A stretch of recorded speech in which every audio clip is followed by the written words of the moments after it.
private sector, not public sector people. Like, people who, like, would need to contact this person about zoning or some shit. You'd have to have their contact number listed or some shit, right? Tell me why we noticed, like, multiple last names that kept showing up, and they were all connected to politicians. And what's wild, some of them was, like, African, some of them were, like, obviously Italian and Irish and shit. But, like, it's really wild to, like, kind of wrap your mind around the fact that, like, there's just so many, specifically here in Chicago, so many businesses that you'll never be able to tap into, even if you had all the money. So, because that's actually very similar to the way that it works in the Rio Grande Valley, believe it or not. I think probably Chicago has one of these offices, but the Rio Grande Valley is one of only 5 locations in the United States where the FBI keeps what they call a public corruption and integrity office. So they have U.S. attorneys on staff specifically to go after public corruption for politicians. So I'll give you like a couple of examples. So one, there was a mayor in a small town, Progreso, like 20 miles away from me, and their sister city is Nuevo Progreso, just to kind of keep it consistent. And the mayor of the town was running a drug organization that interfaced with one of the cartels in Mexico and was denied bond by the federal judge overseeing the case because, and I'm quoting, it was a threat to public safety, essentially. The cousin of the mayor, who was on the school board, let the cartel and his brothers, or his cousin's drug smuggling organization, store deadly drugs like heroin and cocaine on school grounds for elementary and high schools in a shed. And so they got caught. That's a branch of corruption. They're in trouble. About 5 years ago, we had to notice the heat abandoned. So there's a town called Brownsville, and Brownsville ISD has a division, essentially like where they sound like trouble kids. So to get out of that. Yeah. Brownsville there too? Well, so when they said in Texas, man, my girlfriend's family was from there. Really? Oh, yeah, the man from Brownsville, bro. Like, I never went with them, but like that was where she used to hang out with her dad, basically. So Brownsville has a really interesting history. It's like a place called Brownsville. Yeah. So it's full Mexicans too. I run down. It's a really, really interesting city. I mean, it's one of the first cities that was kind of put up down here in the Rio Grande Valley. It ended up being a place where... I don't believe they called it Brownsville, because I hadn't seen that many brown people. I don't know why they called it Brownsville. I don't remember. Where do you think they got it from, man? Fucking, where they fucking got it from? Probably a dude named Brown. They're usually named after really big organizations in the area. Oh, so that's at least in the Rio Grande Valley for a good portion of the town. That's where they tend to get their names from wealthy investors at the start of the town's history. I'm not sure where Brownsville got it. Brownsville, like I said, is one of the earliest cities.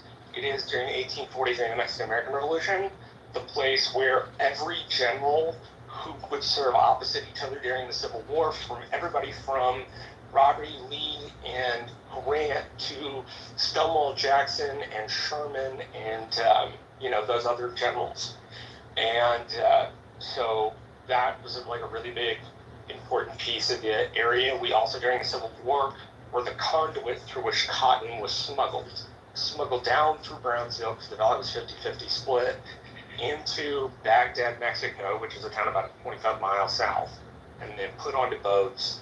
And because they were Mexican flagged boats, they got to go around the cordon. And so there's that. There is the fact that during early 1900s, Mexico got a revolution called the Revolution 1910. And a bunch of Indians fought the raid in this area. And so a guy named Blackjack Pershing, who would then be the commander of the American forces in Europe during World War I, took the United States military, went down into Mexico for the second time to Mexico City. Part of this was because they had just raided back into the valley and taken a bunch of shit. And so that would be the second and last time that American forces under the command of an American general would go to Mexico City. So it's a really kind of varied area. Yeah, this dude Brown, what's his name? Jacob Brown? Something like that. Yeah, Major Brown, bro has He went into the war that day on May 6th and got hit in the leg with a fucking cannonball. Fucked him up and he died hours later. Oh, what does it say? Despite being wounded. Yo, bro, come on now. These motherfuckers was different, bro. Going to war, a cannonball taking your leg off? Come on now. You're wild, bro. That's wild. Medicate, like the medicine for the time. You know, a lot of the time if it hit your leg, you're gonna lose your leg below the knee. Yeah, better chop that shit quick, bro. Bite down this bullet. You know how they do it at the chemist. Bite down that shit will put you out. So there's actually an interesting stat. In the Afghan war, we had folks that soldiers that would get shot, and there was something known later in the war, so about 10 years after this all started, known as the golden hour, meaning if you could get this person off a battlefield with an injury and it leaked into an airplane with an operating table, you could save this person's life. That was a stat noted in Afghanistan in 2000, latest in 2003, but I believe 2002. There was no golden hour for you. You were just dead, right? And so it took us like 11 years to get to a place where somebody had noted in 2002 there was a fucking problem, right? You know, I think we had rights to go into Afghanistan, but the ways in which we treated our troops in that way, better than what we did in Vietnam, like that's a really, really big deal. Not being able to airlift people off the battlefield and do that, hell, like some of the Civil War casualty rates were better than American casualty rates compared to Afghanistan in certain circumstances. Not like the number of people shot, but like how long you lived after you got shot. Yeah, it's wild, man. And I don't know if you ever heard, did you ever listen to Chelsea Manning's story? Like actually hear like the full details? I read a long piece of it, but it was years ago, man, and so I'm not familiar anymore. If you want to like backfill me, I'd appreciate it. Yeah, let me see if I can find the book, because Amy Goodman explained it very, like, perfectly in her book.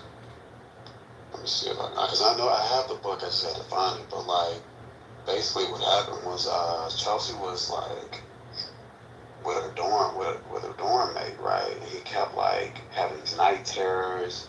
Bro was spiraling, wasn't eating. You know, the motherfucker's just generally off, right? So one night, bro ass tells her what happens, right? And she's like, oh my God, you need to go talk to the sergeant. Sergeant sends him to the psychiatrist. Psychiatrist said, forget what happened, take these meds, try to sleep.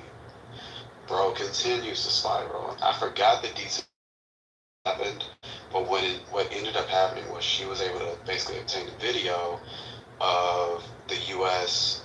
Fighter pilot helicopter, well, I'm sorry, not fighter pilot, but helicopter shooting down Reuters journalists and Iraqi civilians, right? That's the first part. I didn't know that actually happened.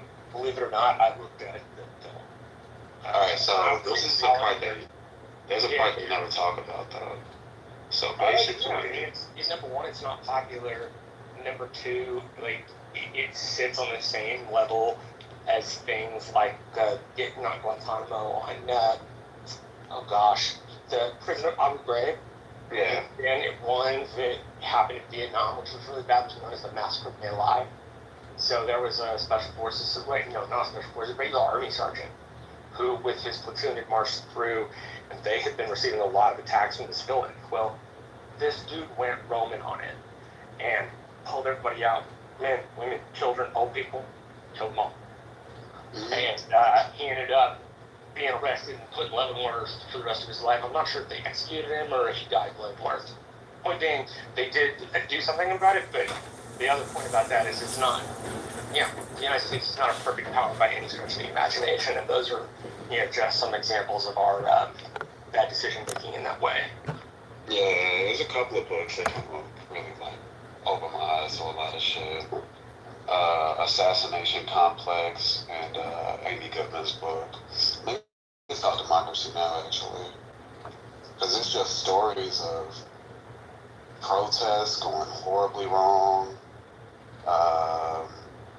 It's like a lot of like inside information that people don't like kind of expose aspects of the story that you can actually know. Like the Chelsea Manning shit was wild. If I'm not mistaken, the U.S. discharged soldiers. And the guy that was in basically he was the one that got to the scene. And they told him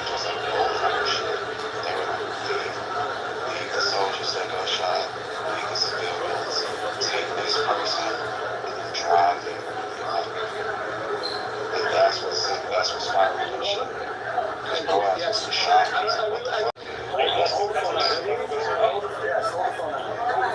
Shit, wow.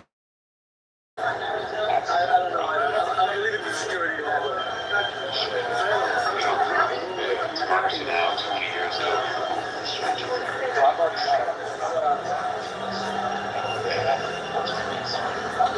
Yeah, man, assassination complex. I'm a big fan of a book called Ghost Stories by the United States relations with the country of Afghanistan and the Mujahideen from slightly before the after the late 70s, and then it goes up to September the 10th. And the next book is called Directorate S, which is about Pakistan's intelligence service and how the Saudi and American investment of like $250,000 to $500,000 in the war in the mid 80s, how that ended up influencing part of the terrorist movement that would hit the United States. And then there's another one by a Texas writer named Lawrence Wright, and it's called The Looming Tower. And it's a really good explanation of how American intelligence and police services didn't talk to each other for long-standing, essentially bureaucratic arguments, as well as like structural American deficiencies toward looking at intelligence. It's very good.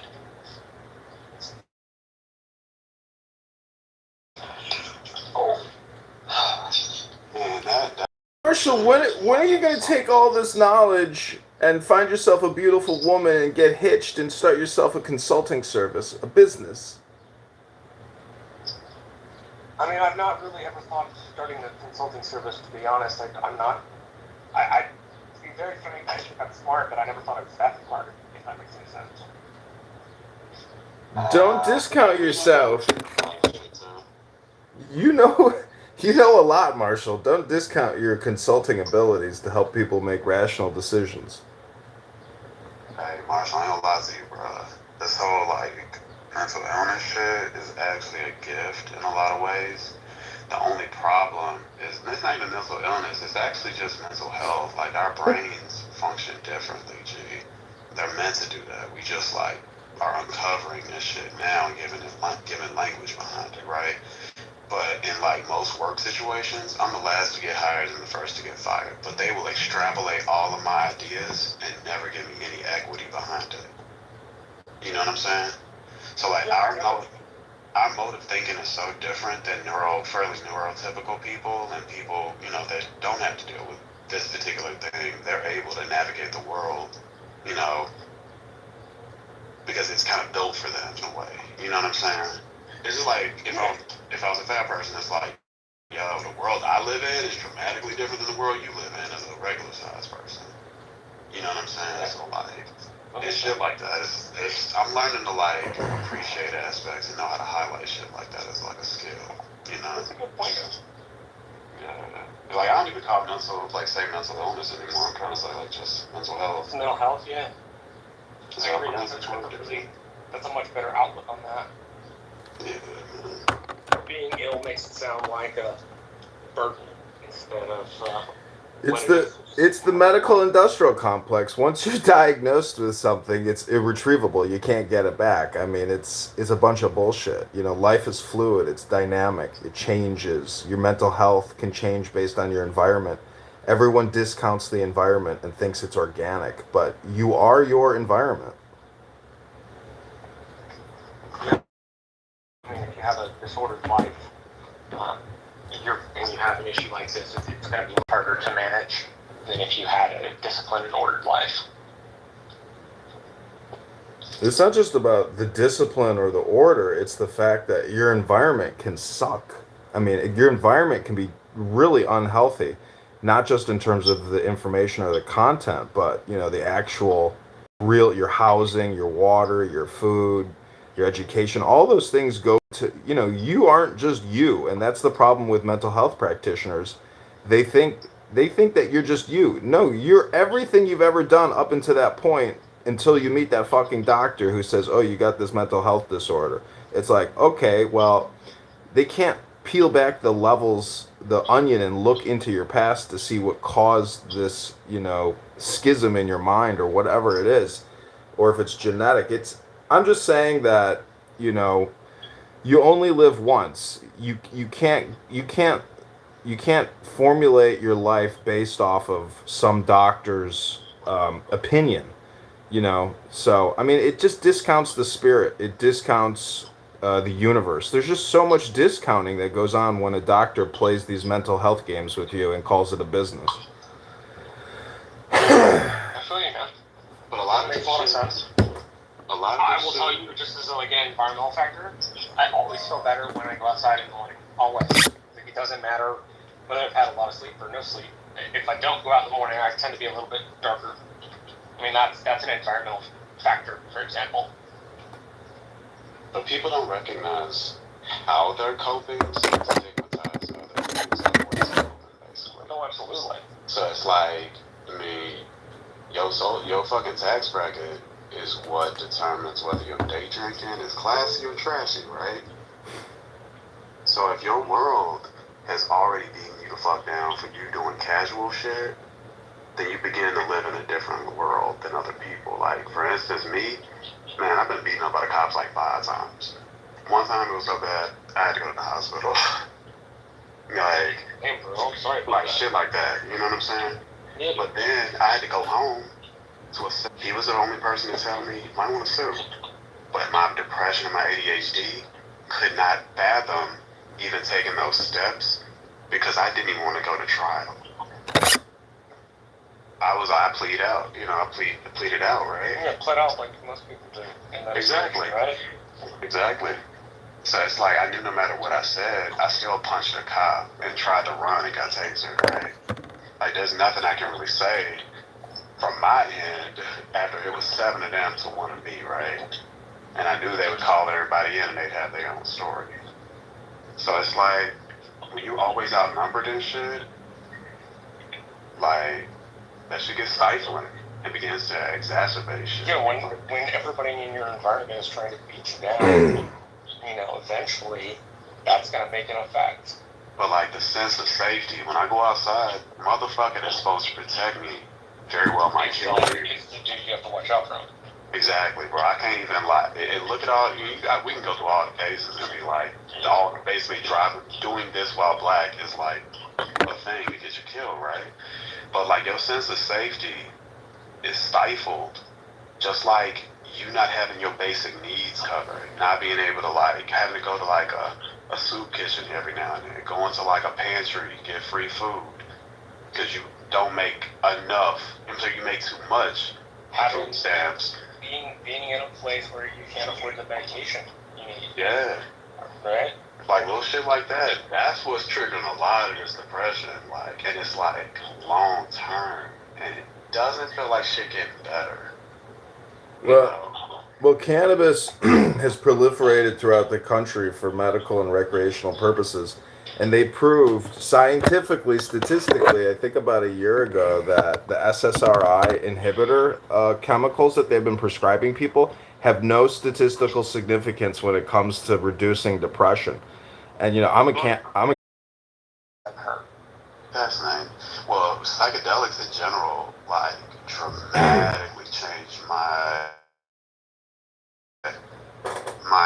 engagement with my PTSD, specifically like the thought and body freeze, where you're like, oh my god, I feel like I'm experiencing this that shit. can really be disassociating if it goes the wrong way, for sure. Yeah, bro, my intrusive thoughts make you look at it. You spending a lot of time with that shit. You spending at least 45 seconds thinking and experiencing the moment.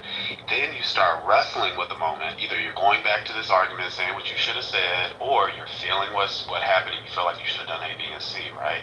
Then you realize you're having it, and then you have to backtrack out of the thought. And that can take anywhere from like a minute to like maybe a 5. couple of minutes, yeah. Yeah, and Versus if you're doing that all you throughout don't the have to day, deal with that. and if you're doing it all through the day, jeez, man. Now, the only time I've ever used it was like at night, and it made me go to sleep easy. But yeah, I know exactly what you mean. Because I never took enough trip for that specific reason. Because the last time I tripped, granted, I had a good time, but it was really introspective, and like I just like couldn't do that. Yeah. I think if I got, in particular with the meds I take now, if I like got tripped out on shrooms, from what I remember like of reading about it, it can amplify the effects of your medication. Yeah. The thing about intrusive thoughts is, I used to have a lot of intrusive thoughts, but I do a lot of yoga. And when I stretch and I do deep breathing, I'm still having intrusive thoughts, but I just let the thoughts arise, and then I don't fight the thought. I don't try to elongate the thought. I just let it disappear on its own. And Exactly. yeah, Yeah, so go ahead, man. but the other thing is, it's like once I you have a comparison you'll like, Sam. so once hold on one like second. the One Tao Yeah, the being Tao is above the good. river. Yeah, exactly. But I'm just trying to say that when you have intrusive thoughts, the thing is, it's like I know they're gonna come. Oh, this is the thing is, you can be aware of your intrusive thoughts, and then it's not like blocking them out or trying to mind control your mind, but you realize that you're auto generating thoughts. And so you get into this space of mind where you're like, okay, I'm not going to let the auto generation thoughts continue. I'm going to have no thoughts, and it's a beautiful place to be. Yeah, but with yoga, number one, we actually, based on trauma, we store it in our muscles. Like, for instance, like women who have mastectomies sometimes have like a sensory thing by putting the hand there, and it's kind of emulating that nipples are there. That's just I did not one. know that. That is really interesting. Yeah, it's like a thing, like it's a sensory thing apparently, right? And then like you get into a car wreck every time, you know what I'm saying, you brake real hard, then you send back to that same feeling because the seatbelt puts you exactly in that position, right? Or you just got trauma living in you, and when you stretch, you're releasing those toxins basically and unlocking memories. Like they say, like when you do ralphing and they rip your muscle from the bone, they say you can have a full-on like out-of-body type experience sometimes if you got a lot of trauma held up in a part of your body, where you feel like Well, I you're not. think that trauma can definitely impact your physical quality of life for sure. Yeah, that's real, man. Shit is real. But like, I don't know, man. It's just some tripped out shit. Cause like, I don't mind like my serotonin coming from the store like that. Cause like right now, I kind of need to be in a position where I'm on a better track, so that I can consistently engage with things like yoga, going to the gym. Because with the bipolar shit, I be in the gym 3 months strong, be out that motherfucker 4 months, and then the shock of like not getting those endorphins like regularly, bro, you feel that shit instantaneously. Like some days, I used to feel that shit having not been to the gym for 2 days. So until I'm able to like consistently go and at least do something, it's best that I just, stay in my lane for now. But just 30 minutes at the gym or even 50 minutes at the gym, I mean, that's all it takes. 1 hour impacts 23 other hours. And you don't have to do high intensity. It's about consistency. I used to do calisthenics a lot, like, and I loved it because it had me running in place, doing handstand push-ups, keep you, not really toned, but like you're able to move and use your body a little more fluidly, because it's like almost like yoga in a sense, but only because you're actually activating every part of your body and exercising it. So I might get back on that shit.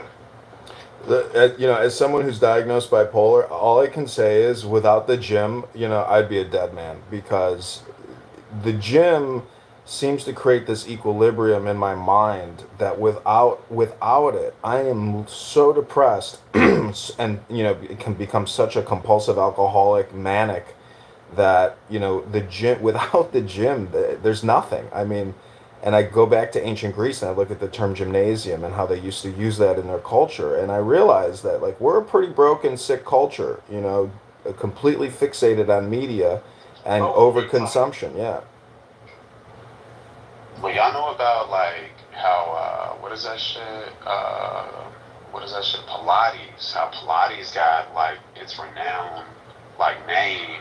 It got it in like, if I'm not mistaken, like the 1800s because the guy that created Pilates got thrown in jail for some shit.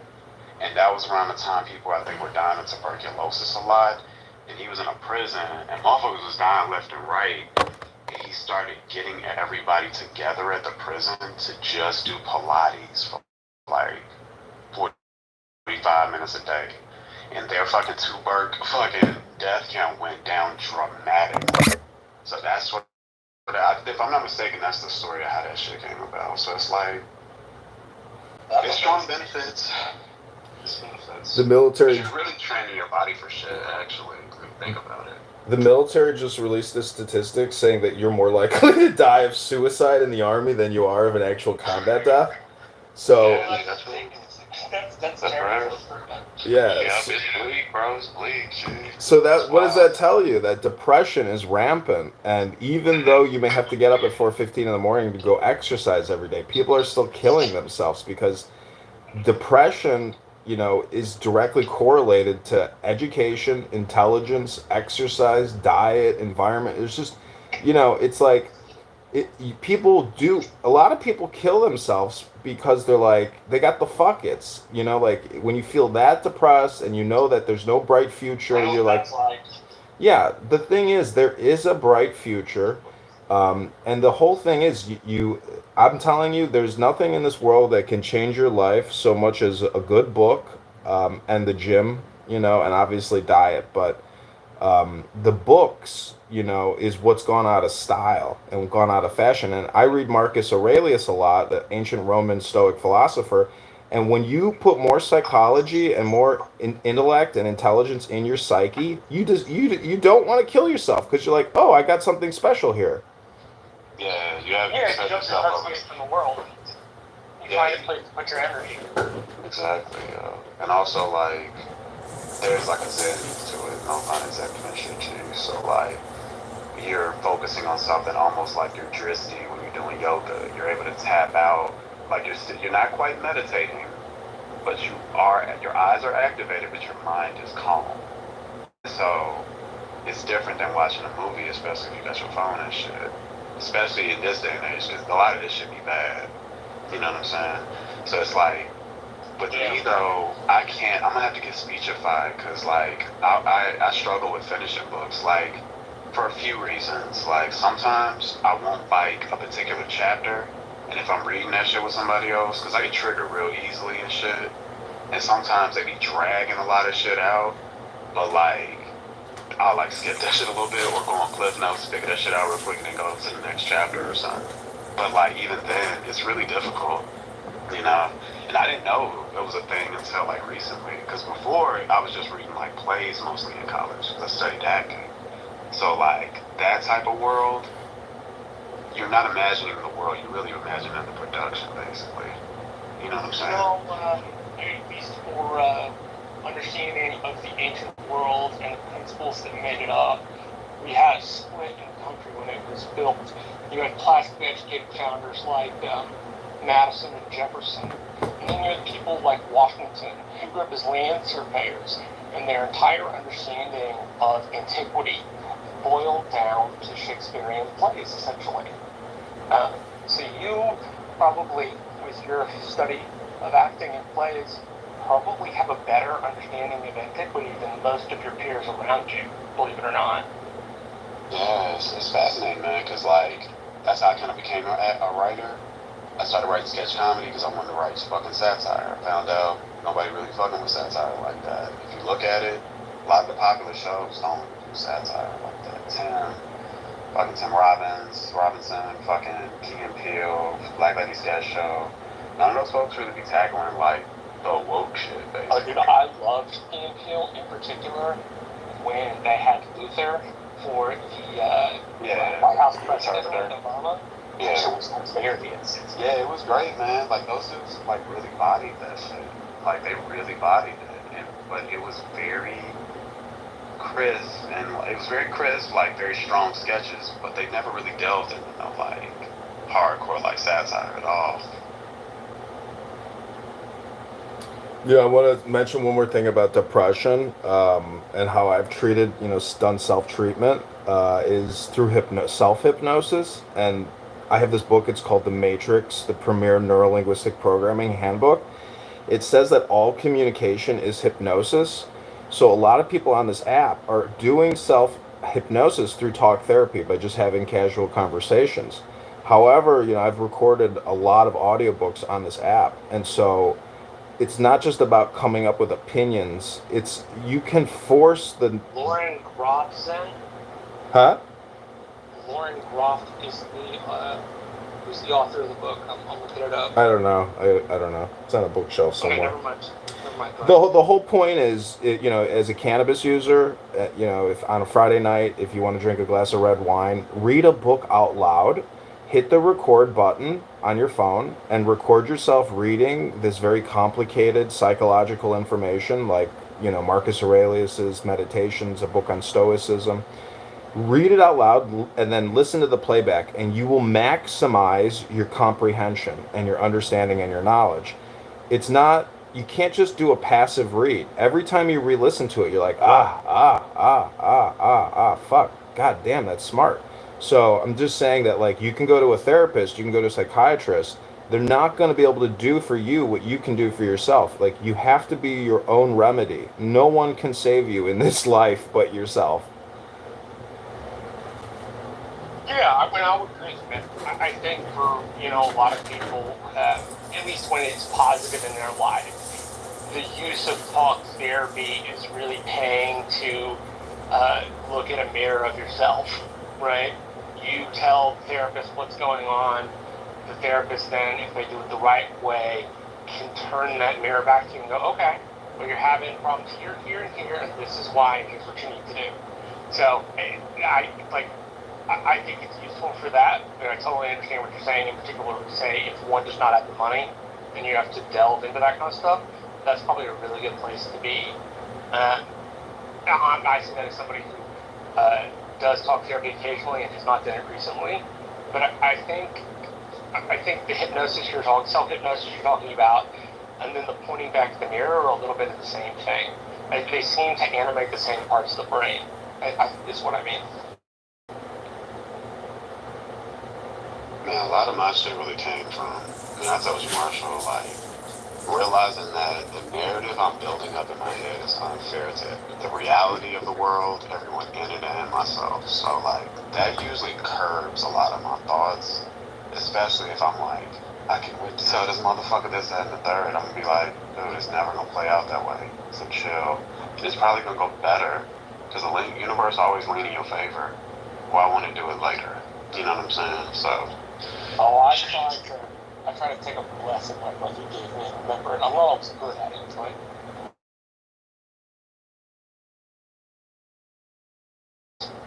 Never miss a good opportunity to shut the fuck up. Is what I was told. So that deals with silence. Silence is the perimeter. Silence is your great secret, meaning that the perimeter of the sun is actually a symbolic image of silence. So, like, Brandon, when you said you threw a punch at a cop, you have to understand that the greatest weapon is peace. Mahatma Gandhi defeated the British not through military activities, but through peaceful activities. So if you can inculcate a serene sense of peace in your psyche at all times, you are the master of the situation, not the police officer and no one else. It's you can be the master of your domain through peace. So that means be still, be silent, and let the situation work itself out. When you start running your mouth, it cascades, and that you can witness it here on Clown House when a bang room erupts. There's no peace of mind here on this app. It's an insane asylum. Yeah, I'll be frank, being silent drives me insane. I don't mean like not talking, I mean like the sound of silence in and of itself, I really dislike. I really But that's the echo chamber. That is the fact that you are having automatic thought arisals. You have to practice the enjoyment of the silence, because the silence is really just your ears. And when you let your ears just run and you stop your eyes and you stop, I call it just breathing and listening. So like I get down in, you know, I get down in what's called a child's pose or a mother's pose, and I'll sit there and I will have thoughts arise, but I will also have no thoughts, and I will just listen. I will listen to the birds, I will listen to people walking around. You know, I'm not threatened, but I'll do this at the gym as well in the studio. And all I'm trying to do is see with my ears. I'm trying to literally see with my ears, and I don't want to see anything, but so you see what I'm saying? Like there's a way to hack your environment by hacking your activity. And Well, I'll tell you, somebody who doesn't always sleep. If you listen to McAllen between like 4:45 and like 6:45 in the morning, you hear sounds all the way across town, right? Like the airport is at least 6 miles away from me. I can hear the start of the red-eye flight when I'm up by myself because the city is so silent. It's weird. I mean, living in a large town, but it is that sense of silence is something I've come to appreciate. I enjoy like being in nature and it being silent. Like I said, I just have a hard time with the concept. you got to understand this is a competitive advantage. This is a competitive advantage to all the other speakers because what you're doing is you're becoming a better listener. You're amplifying your listening and decreasing your speaking, and there's a peaceful reversal in that because we are chatterboxes and we spend so much time thinking and speaking. You have to get comfortable seeing with your ears. Your ears are a symbolic image, and they are the temples. They're the gateway to your temple, which is your central cortex. So no, my grandma always used to say you have 2 ears and 1 mouth. Right. But Yeah. visualize the ears and know that your ears are really lips. You can use your ears as lips, which is a psychedelic type of reassociation. That's interesting. I've never really thought of that. Oswald. Zane, you in Chicago, man? Yeah, I'm in Chicago. Nice, man. Nice. I'm out south. Like 83rd on the east side. You in the crazy 100s? I'll be back in a minute. Sure, for sure. Zane, you sound trying to stick around? That ain't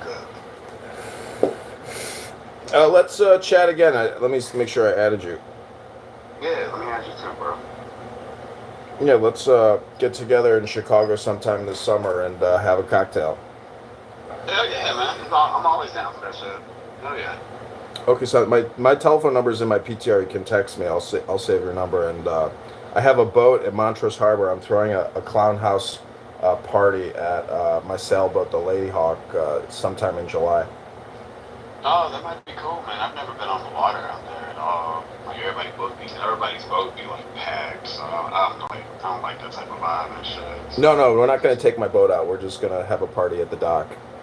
Oh hell yeah! At the beach. Yeah. Okay, well, all right. Well, God bless and have a great day.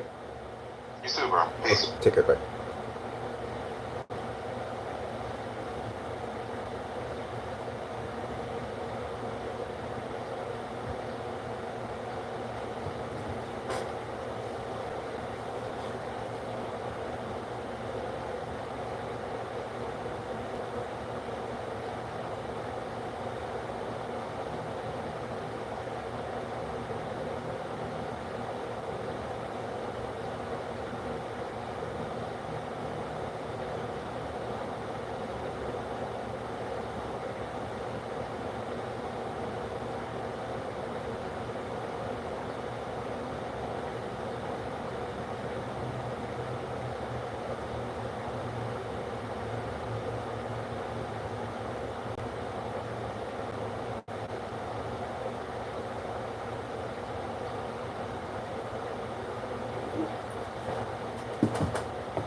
girls? Yeah, that's what I said. Have you ever believed that? Yeah, of course, I remember. All religions are crazy. The best.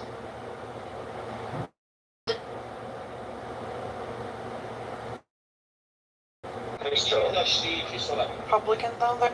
Ribono Shaloyloin!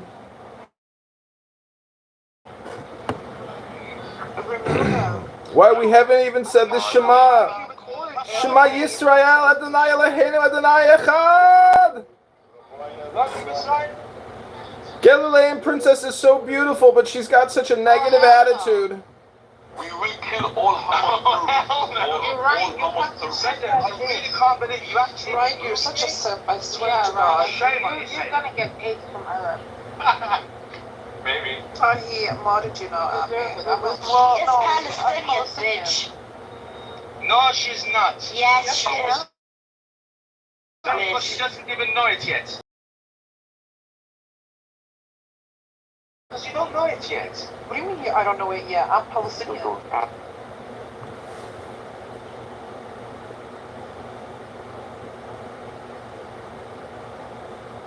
Like a faggot, nigga. Stop eating all that fucking junk food and start. Today's the day you gotta change your diet, bro. Faggots. Man, put some fucking dominion in your fucking voice. Stop talking like a fucking sissy, nigga. That what irritated me with your bitch ass to begin with, nigga. Talk like a man, nigga.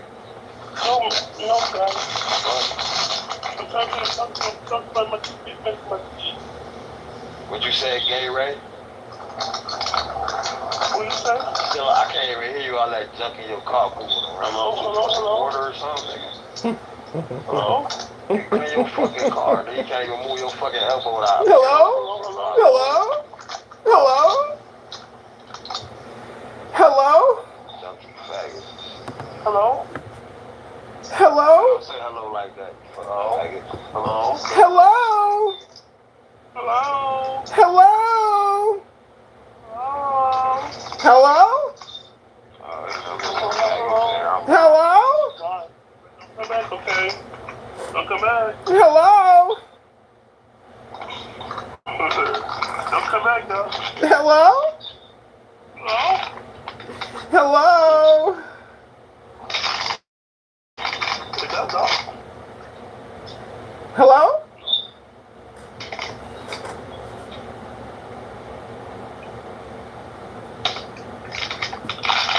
Hello? Hello?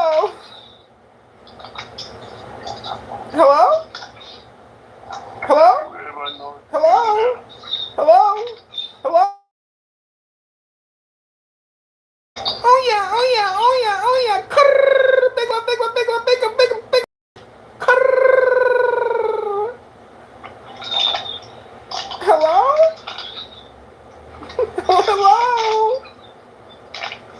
Hello? Hello? Hello? Hello? Hello? Hello? Hello? Shut up. Hello? Shut up. Hello? No. Hello? Semantic range. It can mean God of the Bible, or it can be used figuratively, like Moses is a God unto Pharaoh because he had control, but he really is not God at all. And it also could be used as mighty ones. It's not, so these angels are in a sense divine, but they're not the God of the Bible. So this angel of the Lord is the God of the Bible because I believe that he's the Son of God. We believe that there are three persons that are the one God of the Bible because the very nature is endowed in all three fully. So anyway, now that you know my position, don't straw man me. Secondly, you're still in that position that you were in before because it was the object was about you. If you believe in his pre-existence, but you don't believe he's Yahweh, your only argument.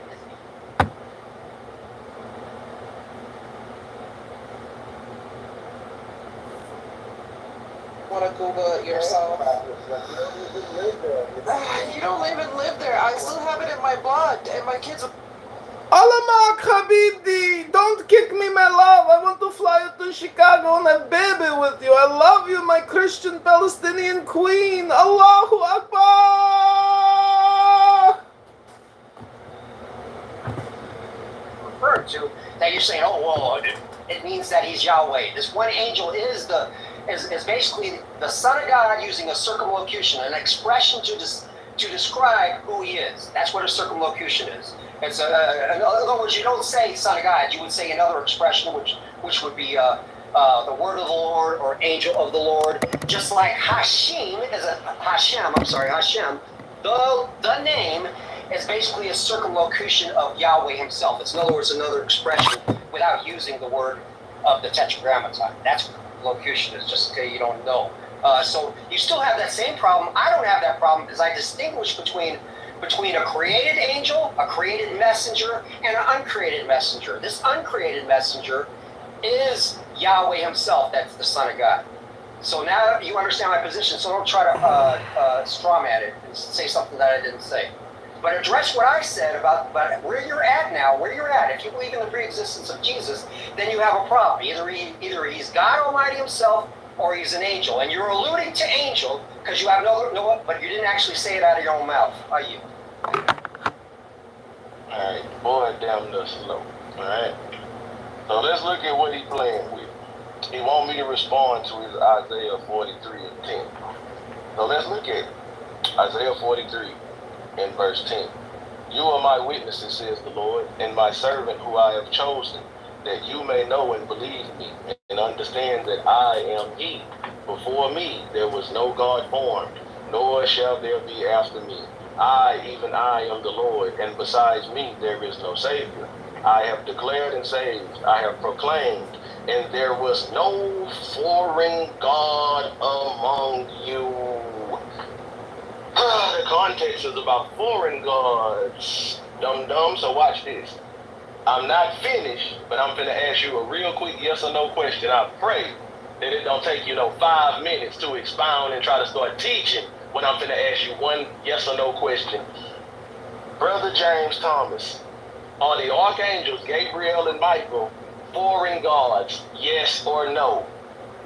I'm not finished. I just need you to answer that so I can continue. Are Michael and Gabriel foreign gods, yes or no? I can't answer because your presupposition is wrong because it's not talking about foreign gods. It's talking about any god. There's no gods formed before me or after me. It's not talking about foreign gods. You're adding that into the text, so I can't answer the question. All right, so you're a liar. I need a moderator to do that job so the conversation don't get messed up. Verse 3. Indeed, before the day, and there is no one who can deliver out of my hand. Hold on, sorry. I skipped it, verse 12. I have declared and saved, I have proclaimed, and there was no foreign God among you. Say, boy, yes or no? Are Michael and Gabriel foreign gods? Yes or no? Yeah, it does say that, but it says there is no God formed. Yeah, but that doesn't denote when he makes the statement there is no God formed before me or after me. All I need him to do is only talking about foreign gods. So I can finish teaching. Are Michael and Gabriel I can't answer a silly question because I still stand. Hold on. Oh yeah, you about to answer that, or you about to leave? Let me moderate. You don't got no badge, so I ain't fearful of you. Boy, oh no, you're gonna leave on your own volition, weak boy. No, I'm not. Answer, OG. OJ's not going to kick me out. Neither is Lecture. So you're going to leave on your own. I don't think so. I'm going to stay here just to spite you forever. Yeah, so you're gonna answer that question too. Because your presupposition is false. I'm not finished teaching, so OG, if you can get him the answer, are Michael and Gabriel foreign gods? Yes or no? So I can finish teaching. This position is broken. James, you're obliged to answer the question because when he challenged his position, he went to read a text that had talked about foreign gods. Now he's asking you the question based on the specific text he read, so you can't just come up and say it's based on the presupposition. He's going to clarify and he's read the text. So he's asking you based on that text he's read. He's asking you, Angel, Michael, and foreign gods. You have to answer the question because he read the text and talked about foreign gods. Morning. Okay, here, OJ, can I explain before I explain myself? No, I need that yes or no. See what I'm because I'm saying? not Because even I still finished. don't believe in the presupposition because OJ, I'm still hear me teaching. out. Hear me out. Everything, the context is about. No, it's my turn. He has to answer me or get out the way. I'm not answering because I'm telling you, you got to flash. Get him out the way. I don't even need his answer. He's weak. He's a coward. No, you're Get him out the way. weak. I'm not Okay, I'm after you're done, just finish. Yeah, Truly, you're bad. I'm gonna just finish it. It's over for him because you see, his position don't walk. He didn't even respond to my Isaiah 43:10. I respond to the dummy Isaiah 43:10. Now he discombobulated. Your question is fallacious because you just added foreign gods. Nigga, verse 13 literally say foreign gods verbatim. See, this is the problem. See, this is why me and Riley them sit in the audience now. Because the conversations are exhausted. We can't even get a grown man to stand on his position. You challenge me. And now you can't even stand on your own position. You wanted me to go to Isaiah 43:10. I go, nah, don't talk. The conversation is over. Your position is busted. First piece of evidence, you think Jesus pre-existed as an angel, and you go to the book of Hebrews and say that he never took the form of an angel. You refuted yourself. Second piece of evidence, you challenged me to come to Isaiah 43:10 and respond to you. I go straight to Isaiah 43:10, read it word for word. 2 verses away from where you wanted me. I'm still in the same context. Verse 10 to 13, the context have not changed. I ask you a question based on where you want me to be, and you're not even capable of giving an answer. Clearly, Michael and Gabriel are not foreign gods. The answer is no. But if you say yeah, your position is broke because the context that you brought me to don't match the angels that accompany God. see the angels that stand, the thousands of angels that stand on side of God. The host, God is the Lord of hosts. See the host of heaven that accompany him, they're not foreign gods, dummy. See, they're not foreign gods. See, they're the gods of Israel. Watch this. Watch this. Give me a diaper. Look at 1 Samuel chapter 4. Watch this. Because I can read my position word for word. 1 Samuel chapter 4. I'm going to start at verse 4. So the people sent to Shiloh, that they might bring from there the ark of the covenant of the Lord of hosts, who dwells between the cherubim. And the 2 sons of Eli, Hophni and Phinehas, were there with the ark of the covenant of God. And when the ark of the covenant of the Lord came into the camp, all Israel shouted so loudly that the earth shook. Now the Philistines heard the noise of the shout. They said, what does the sound of this great shout in the camp of the Hebrews mean? Then they understood that the ark of the Lord came into the camp. So the Philistines were afraid, for they said, God has come into the camp. And they said, woe to us, for such a thing has never happened before. Woe to us, who will deliver us from the hands of these mighty gods? I'm going to read that again. Who will deliver us from the hands of these mighty gods? These are the gods who struck the Egyptians with all the plagues in the wilderness. What gods is he talking about? If we go to the Psalms, they're going to say that the Most High sent evil angels amongst them people. See those evil angels? They are Elohim, and they're not foreign gods. They're the gods of Israel. You see that? They're the mighty ones of Israel. They're the host of heaven. They're the Lord's army. You see that? Remember in Joshua chapter 5 or Judges, the captain of the army of the captain of the host of the army of the Lord? See, that's the Lord's army. See, that's not a foreign god. so your context is broke. The angels are Elohim.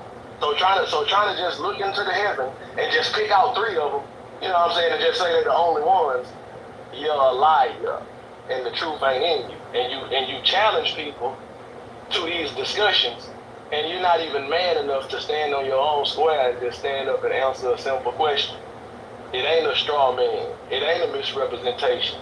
If I was misrepresenting you, you could say you misrepresenting me. I'm gonna stop right now and clear it up. The one thing about me, Organ, I don't never misrepresent nobody. I'm gonna beat your fan square. I will stop right there in the middle of it. You know what I'm saying? OJ the same way. He don't interrupt nobody. But if you misrepresent his argument, he gonna interrupt. We gotta pause the conversation immediately if anybody feels like they're being misrepresented. But see, the problem is, I'm not misrepresenting James.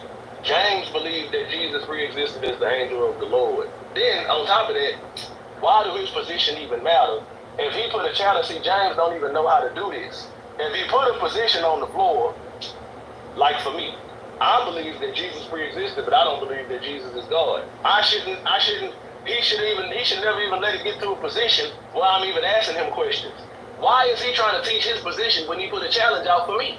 He should just be asking me questions about my position, but he keep trying to teach his. See, he don't even know how to have these conversations. That's why everybody, you see what he said this morning when he seen me? Look, Trill, he don't know how to answer questions, no. The problem is, James Thomas, you don't know how to ask questions. You're so busy trying to teach your false doctrine. You get high when you start talking about this false doctrine, this false trinity. You get high and forget what's going on. You never, every time I talk to you, you say I can't answer questions, but James, you never ask me questions. So I'm gonna help you. Since you trying to scrutinize my position, James Thomas, you don't need to teach your position. You need to scrutinize mine and ask me questions about mine and stop teaching your false trinity doctrine. Because we all know that it's crumbled. You just refuted yourself. You're supposed to be fighting me, and you just refuted yourself. So, James, if we're going to continue this conversation, why don't you ask me questions about my position and the challenge that you and Kenny started talking about this morning so we can get somewhere productive? Okay, you muted your mic. So good.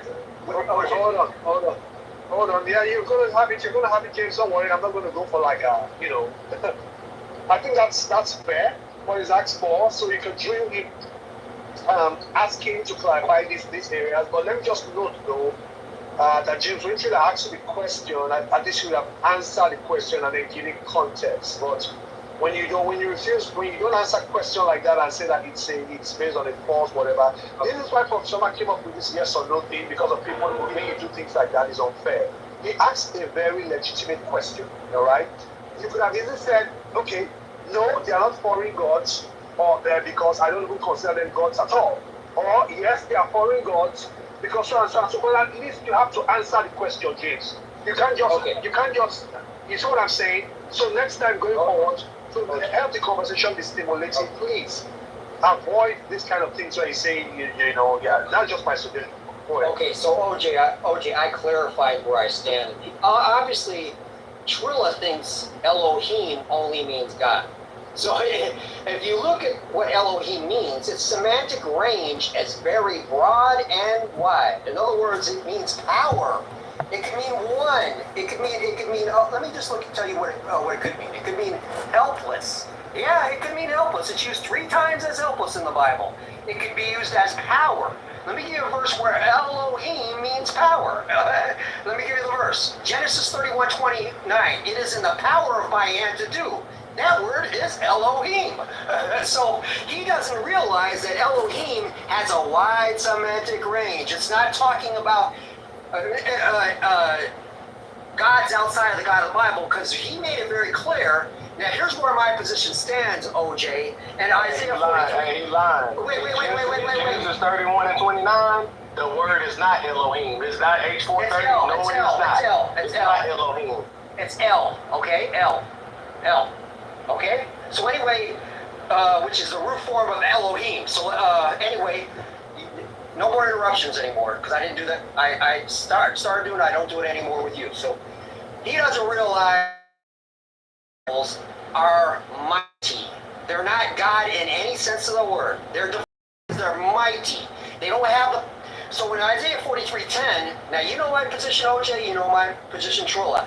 When it's referring to Isaiah 43:10, it's talking about the God of the Bible. Therefore, everything outside of that is foreign, unless you want to use where figurative language is being used, where Moses is called, I have made you like unto a God unto Pharaoh. Things of that nature. And then it could be also used as mighty, has no reference to being God.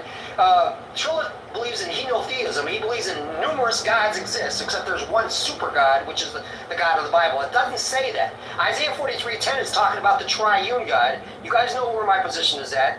And I would also say that notice how the conversation shifted towards me, because I was asking him the question about, if you believe in pre-existence, then it's only 2 beings involved. Either you have to go with either angel or God. But all of a sudden, he just created a red herring. Thanks a lot, Trilla, because I got a freezer in my porch that I got a bunch of fishes that I need to throw in there. You gave me a bunch of fishes. You get him to ask me some questions, OG, if we don't do this, bro. Would you stop it? Would you stop it? Stop it, Trilla. So you gave me enough fish to last me a lifetime because so many red herrings were brought out that now I got a full. I'm gonna interrupt you now, bro, because you're not saying nothing. Are you gonna ask me? Yes, I am. I'm gonna interrupt you, bro. Are you gonna ask me questions about my position? When you start speaking, I will not. Are you going to ask me questions about my position? I will not let you speak at all. Wait, hold on. In fairness, like James can say what he wants to say, and if he chooses to engage you, asking you questions is prerogative. If he doesn't want to, then you can choose not to engage him. But it's his time, it's his turn to speak. So let him not be interrupted too. But James try not to be so. I could have sworn we just all agreed that he was gonna ask me questions about the conversation shifted. My original question to Trilla is, what classification? Because there's only two available, and if you have another classification, please tell us. What classification is Jesus in? Is he in the sense that he's an angel, or the sense that he is God Almighty? Two options, no in-betweens, and if you have an in-between, elaborate on that in-between and give me scripture for it. That was the original question to you, but it turned around, and then you just detracted from my question to you, and then you turned it around on me, that's pretty ingenious of how you did that, because I didn't even recognize it until just 20 minutes ago, so I yield. No, it's like you damn near slow. Like I just said, you're not asking me questions. You started off teaching a fake point. You brought a challenge to the floor, but you didn't put it in the form of an interrogative statement. You made a declarative statement, brother, and I still responded to you and answered you. That's how we started talking about the angels, because I showed you that in Daniel chapter 7, where there's Jesus as the Son of Man, he's not called the angel. I took it from Daniel chapter 7 to Enoch chapter 45, to Enoch chapter 46, to Enoch chapter 62, to Revelation chapter 1, to Revelation chapter 14, showing you Jesus pre-existing as the Son of Man, and showing you that he's not an angel. I literally gave you the book, chapter, verses. So first thing, you a liar. Second thing, you got a bad memory. Third thing, me telling you those responses was not prompted by a question. You made a declarative statement and I responded to you. So even though you didn't answer the question, you didn't ask me a question, I still gave you answers. Daniel chapter 7, starting around 13, show you that Jesus pre-existed as the Son of Man. That don't tell you that he's no angel. In Revelation chapter 1, when you see Jesus, when it says he's the Son of Man, it don't say that he's an angel. In Revelation 14, when you see Jesus as the Son of Man riding on the cloud with the crown on his head, amongst 5 or 6 different angels, he's not called an angel. In the book of Enoch, where you see the Son of Man, angels are showing Enoch this vision. The Son of Man looked like an angel, he looked like a man, but he's not an angel and he's not a man. See, that's my position, and it say it word for word. Matter of fact, since I already paraphrased in your brain, it didn't register to your brain, I'm gonna read all of this stuff. Because it's a shame. Like your memory, man, you don't know how to ask questions. I challenge you to ask questions. Why are you attacking him so personally? Why don't you just present your information and leave it at that?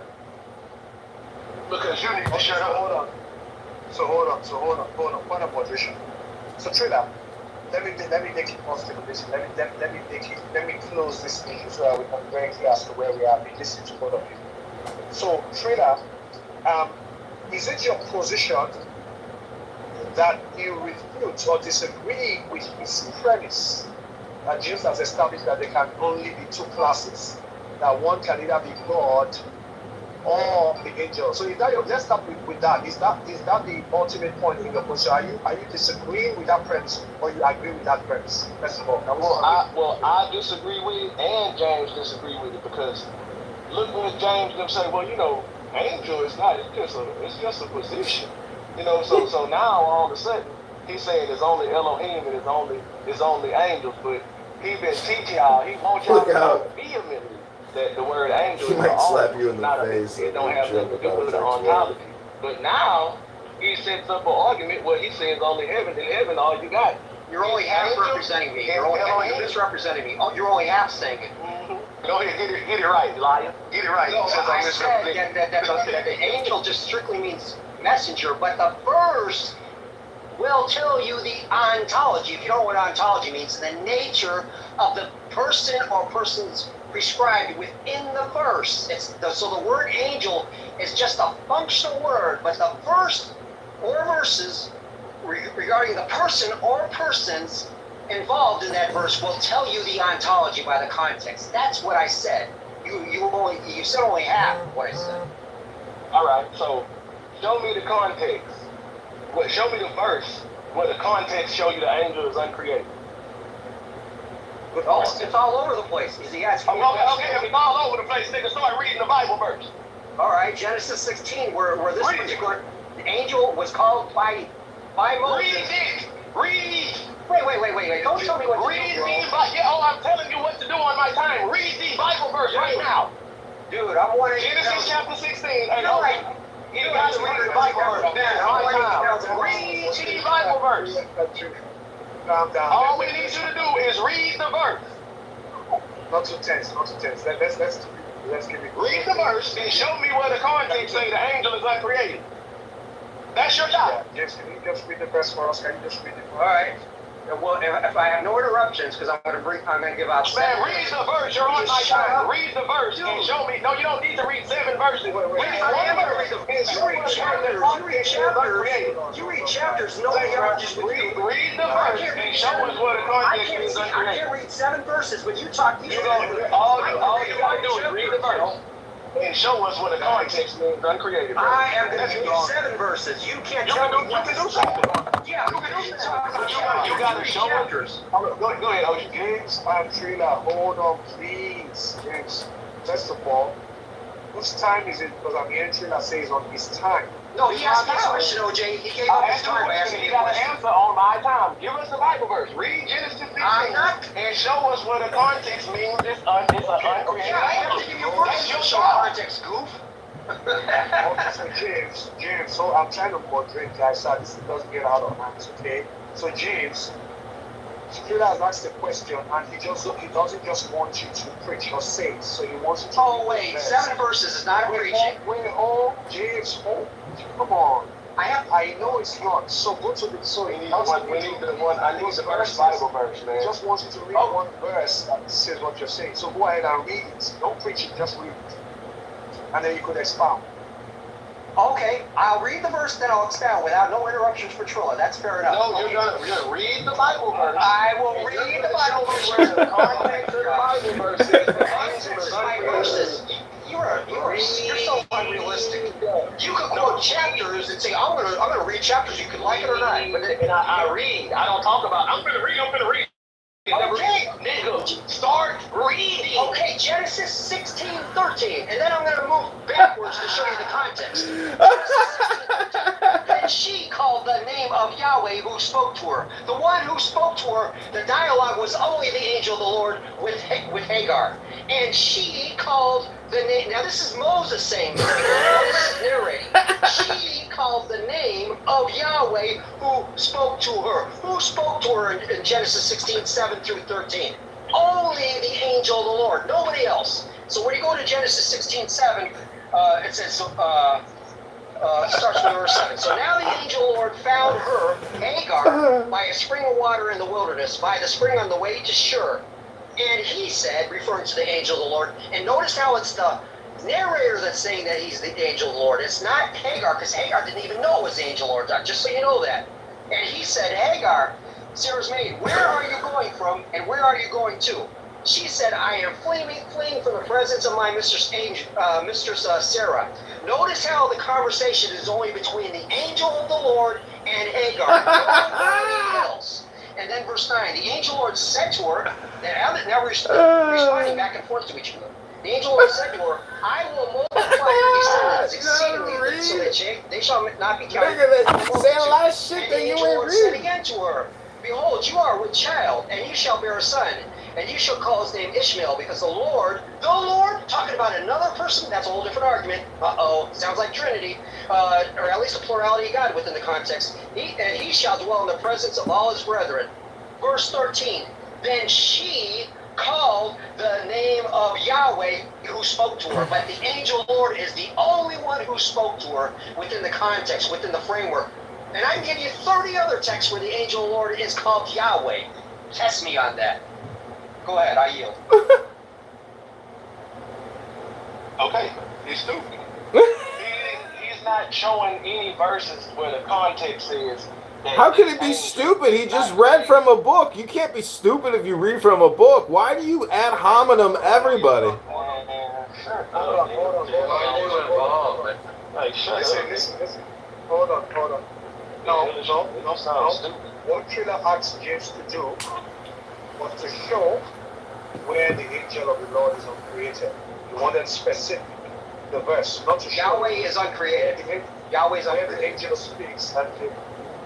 Yeah, so if that's the argument, then let Triller can respond. We don't need him no more. The context, he don't, like, his brain, like, look, the angels are created. There's no such thing. The Bible does not speak of an uncreated angel. It don't Just speak of- assertions. I give you Bible verses. You're making assertions. You didn't give me nothing. You didn't give no Bible verses that show the context. I that quoted angels- verbatim what the verse I says. don't give a damn. I'm gonna show you a bunch of verses about people smoking crack. Genesis 10 verse 15, Revelation 12. Where in the Bible does it show people smoking crack?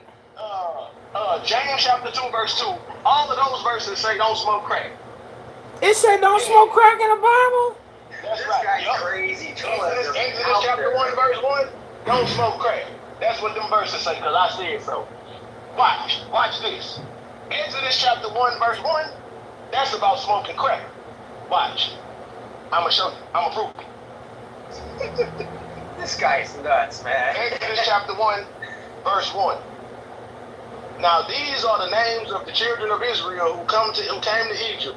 Each man and his household came with Jacob. Reuben, Simeon, Levi, and Judah. Issachar, Zebulun. See, Zebulun means don't smoke crack. And Benjamin, Dan, Naphtali, Gad, and Asher. See, I just read Exodus chapter 1. It just said don't smoke crack. I yield. I'm cutting him up, y'all. See? All right, moderators, he has yielded the mic. Put me in the queue, OJ. Yeah, I'm talking to a third grader right now. You know, this is silly. I just want to say, grand rising and blessings to everyone in the room. Yeah, you're welcome. But there's a dialogue between James and Triller now because the challenge. You call this dialogue? I call these children. Triller especially is acting like an immature little punk. So it's okay, it's alright. Like, he's still a work in progress. He's still working on stuff, but let's not go deep into that. Well, let's not misalign the Bible and say it says smoke crack. I mean, why don't you moderate and correct this dumb young moron? That is a good point, man. That's a good point. It's not a good point because the word Yahweh does not mean uncreated. But see, if you can take Yahweh, Yahweh means different, and Yahweh don't mean none of this. Nah. Yahweh does not mean uncreated. Just like that. Okay, I'll give you a Bible verse. Bible verse. It's not like not interrupting me, bro. Just like.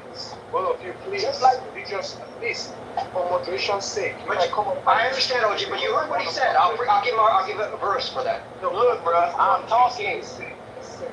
Listen for a while. Like that guy, is if you come up back again to call anyone a dumb, moron, and punk, I'm going to kick you out of it. Please. Don't do that. Let's maintain a respectful conversation, please. Just call them Triller a dumb, punk, and moron. Don't do that. Don't call any, and vice versa too. Nobody should call names, please. Let's just have a healthy conversation. So go ahead.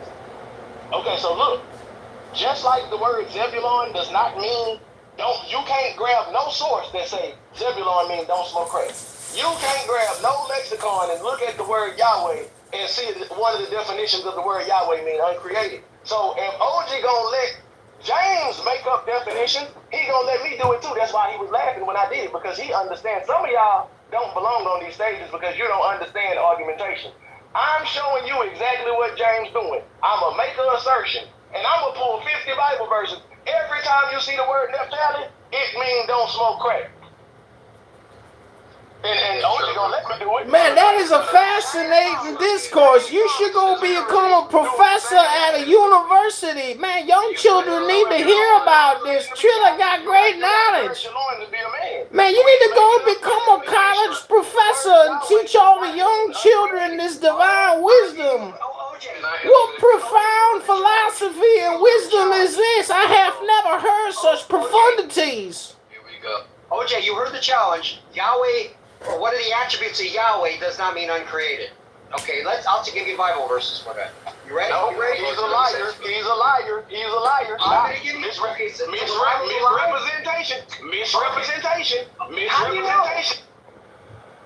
I just said you misrepresented me, so you gotta stop talking. If someone comes up, Mike, and you too can do the same with your trailer, that if he says you misrepresented, please, fair enough, I don't go on with that misrepresentation until he clarifies it. So you ask him, how did you misrepresent him? Then let him clarify, please. He said Yahweh does not mean No. I'm talking, not you. So, I don't even know how you just I said none of the definitions of Yahweh are uncreated. He said, Trilla just said, none of the attributes of Yahweh are uncreated. Like, OG, you should have stopped him immediately. I shouldn't even have had to say nothing. Did I say something about it? No. Liar. I'm talking. If I ask you for the definition of a word, I didn't just ask you for the characteristics and attributes and nature of Yahweh. I just asked you to define the meaning of the name. And if we go to lexicons, the word Yahweh means the self-existing one. It means tetragrammaton. None of these definitions mean uncreated, just like the word It means tetragrammaton. That's attached to the word Zebulon that means it means tetragrammaton. All right, so are you Trilla? Okay, you don't got your mic muted, so go ahead. No, I'm done. Man, Yahweh means Yad Hava. That is a mantra. It's a magical alchemical formula. So, don't you dummies know how to get the Holy Spirit? You say Yad Hava, Yad Hava. Yeah, so Trilla's wrong on that. He's right on that. Yahweh does mean the self-existent one because it's an attribute. What is self-existent one? Self-derived. That means aseity is what it means. And it also means he's from eternity, because if he's self-existent, he's from eternity. And so I agree with him, but that's a definition of an attribute. Oh my God, you agree with Trilla? About what Yahweh, it's one of many definitions of who Yahweh is. Yahweh means also, by definition, that he's omnipresent. In other words, he fills heaven and earth. Heaven and earth, he fills. That means he's everywhere. That means he's omnipresent. Can I hide myself? Are you Yahweh? Wait. Let me just explain many things, okay, real quickly. So, many things are that the attributes are definitions of who God is. He doesn't realize that. He brought out one attribute. Yahweh, can I hide myself in secret places that I shall not see him, saith Yahweh? Do not I fill heaven and the earth?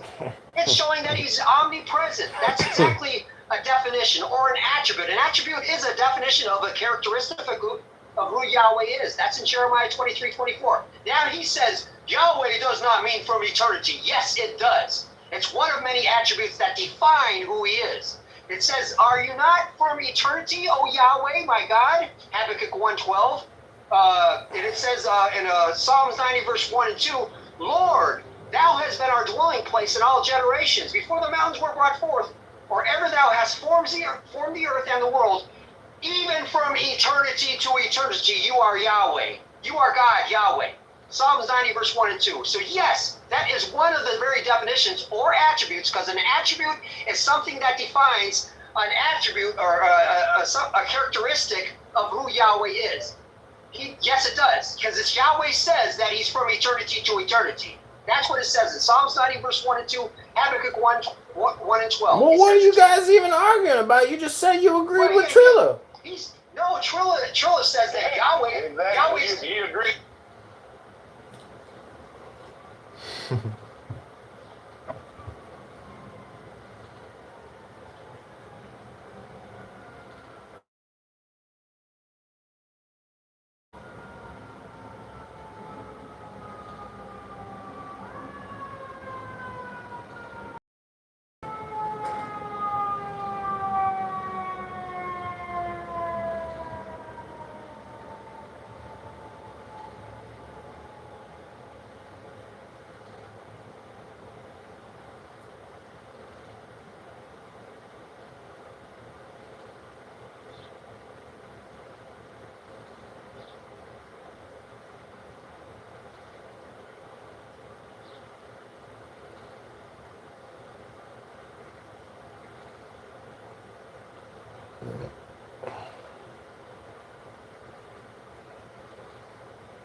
Against Republican Chicago.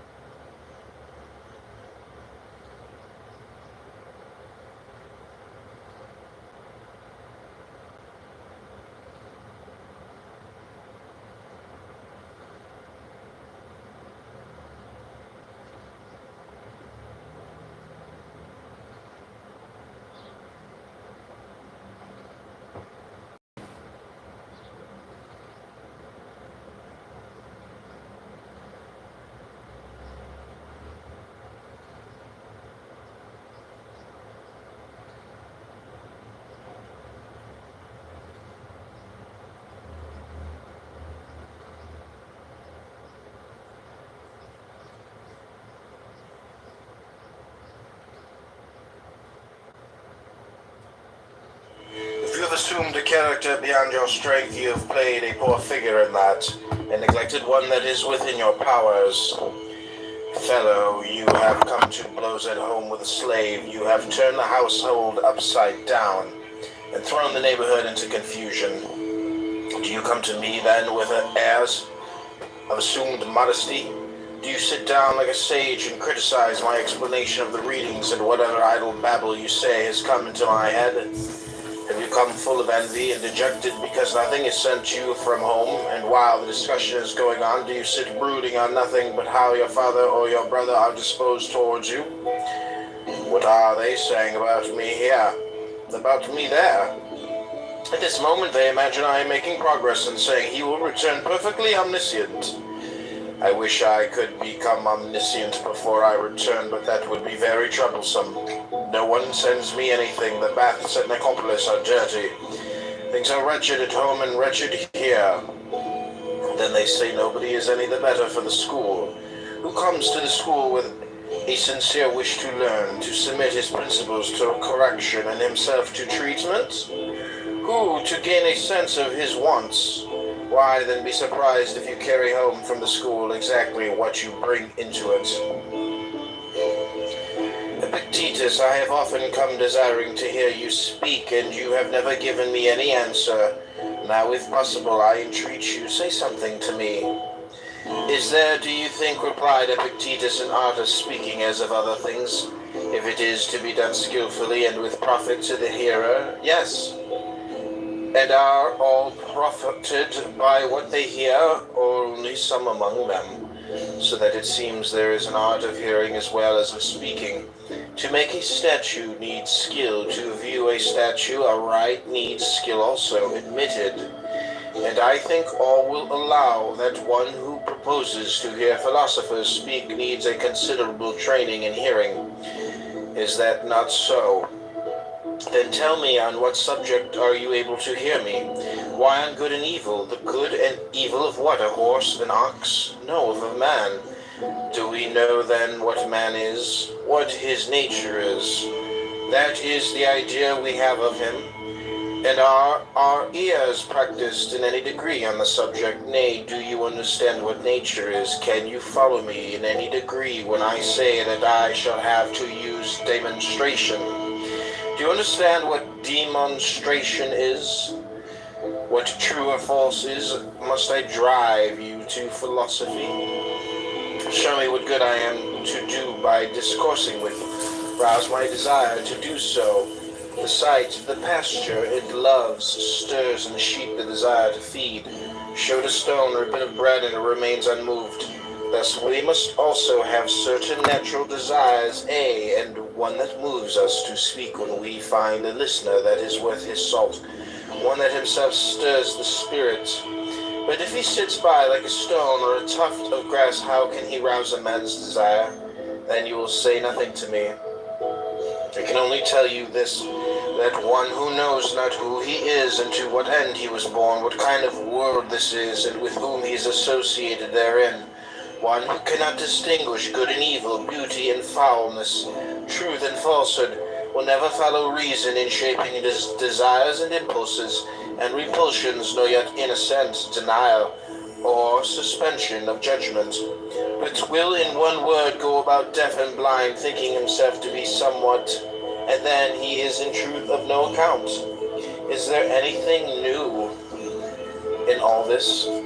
Is not this ignorance the cause of all the mistakes and mischances of men since the human race began? This is all I have to say to you, and even this against the grain. Why?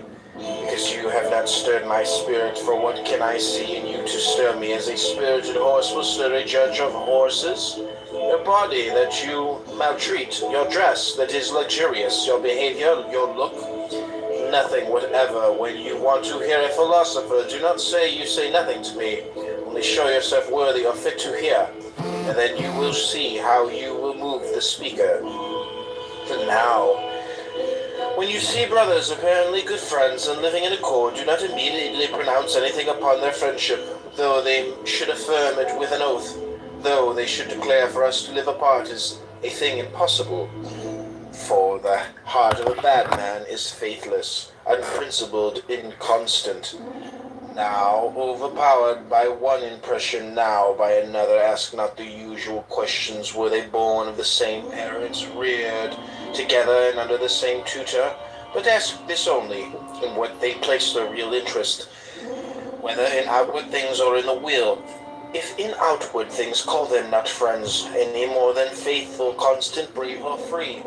Call them not even human beings if you have any sense. But should you hear that these men hold the good to lie only in the will, only in rightly dealing with the things of sense, take no more trouble to inquire whether they are father and son or brothers or comrades of long standing, but sure of this one thing, pronounce as boldly that they are friends as that they are faithful and just.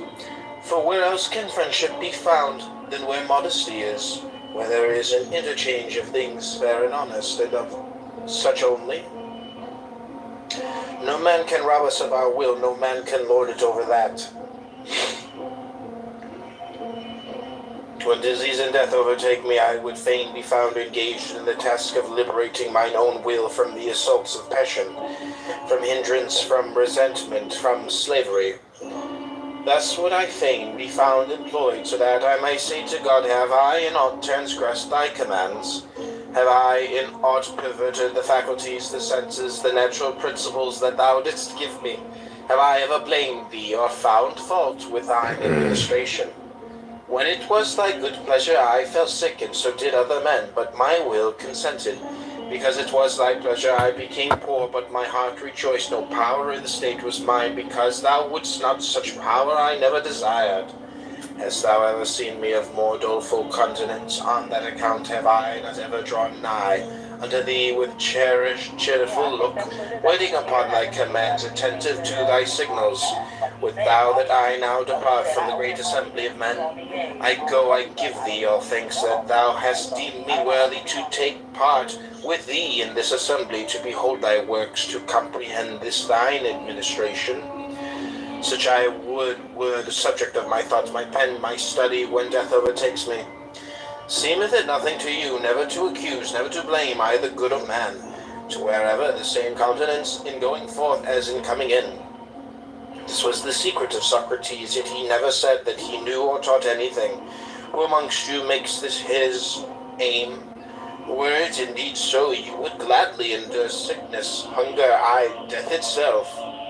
How are we constituted by nature to be free, to be noble, to be modest?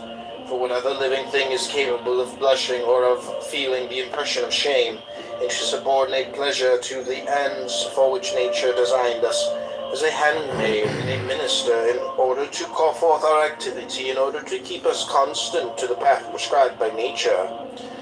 The husband deals with land, physicians and trainers with the body, the wise man with his own mind.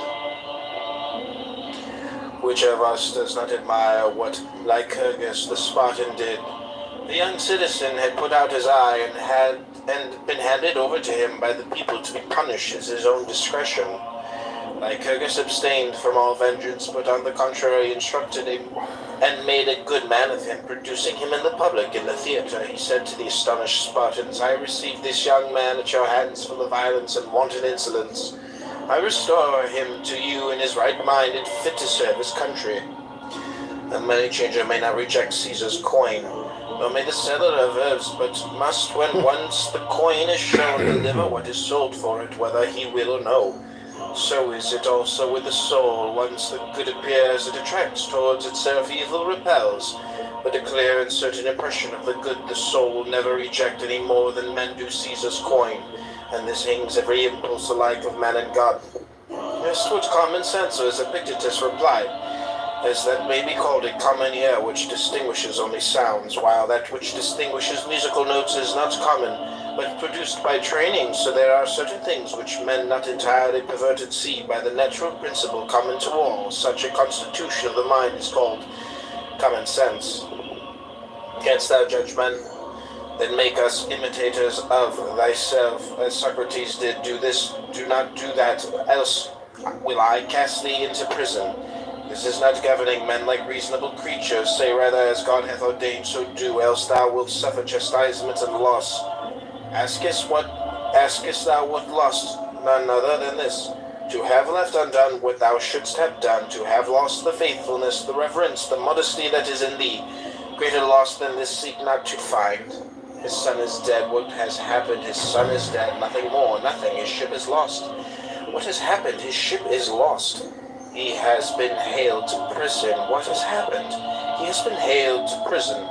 But that any of these things are misfortunes to him is in addition with every one makes of his own. But you say God is unjust in this way. Why? For having given thee endurance and greatness of soul, for having made such things to be no evils, for placing happiness within thy reach even when enduring them, for opening unto thee a door when things make not for thy good. Depart, my friend, and find no fault. You are sailing to Rome, and you tell me to obtain the post of governor of Gnosis. You are not content to stay at home with the honors you had before. You want something on a larger scale and more conspicuous. But when did you ever undertake a voyage for the purpose of reviewing your own principles and getting rid of any of them that proved unsound? Whom did you ever visit for that object? What time did you ever set yourself for that? What age run over the times of your life by yourself, if you are ashamed before me? Did you examine your principles when a boy? Did you not do everything just as you do now? But when you were a stripling, attending the school of oratory and practicing the art yourself, what did you ever imagine you lacked? And when you were a young man, entered upon public life, and were pleading causes and making a name, who any longer seemed equal to you? And at what moment would you have endured another examining your principles and proving that they were unsound? What then am I to say to you, help me in this matter? You cry, ah! For that I have no rule, and neither did you. If that was your object, come to me as a philosopher, but as you might have gone to an herb saddler or a cobbler. What do philosophers have rules for then? Why, that whatever may be tied, our ruling faculty may be as nature would have it, and so remain. Think you this a small matter? Not so, but the greatest thing there is. Well, does it need but a short time? Can it be grasped by a passer-by? Grasp it if you can. Then you will say, yes, I met Epictetus. I, just as you might a statue or a monument, you saw me. That is all. But a man who meets a man is one who learns the other's mind and lets him see his in return. Then my mind, show me yours, and then go and say that you met me. Let us try each other. If I have any wrong principle, rid me of it. If you have, out with it. That is what meeting a philosopher means. Not so. You think this is only a flying visit. Well, we are hiring the ship. We can see Epictetus too. Let us see what he has to say. Then on leaving you cry out on Epictetus for a worthless fellow, provincial and barbarous of speech. What else indeed did you come to judge of? Whether you will or not, you are poorer than I. What then do I lack? What you have not, constancy of mind, such as nature would have it be. Tranquility. Patron or no patron, what care I? But you do care. I am richer than you. I am not racked with anxiety as to what Caesar may think of me. Flatter none on that account. This is what I have instead of vessels of gold and silver. Your vessels may be of gold, but your reason, your principles, your accepted views, your inclinations, your desires are of earthenware. To you or All you have seems small to me, all I have seems great. Your desire is insatiable, mine is satisfied. See children thrusting their hands into a narrow-necked jar and striving to pull out the nuts and figs it contains. They fill the land, they cannot pull it out again, and then they fall to tears, let go a few of them. And then you can draw out the rest, you too, let your desire go.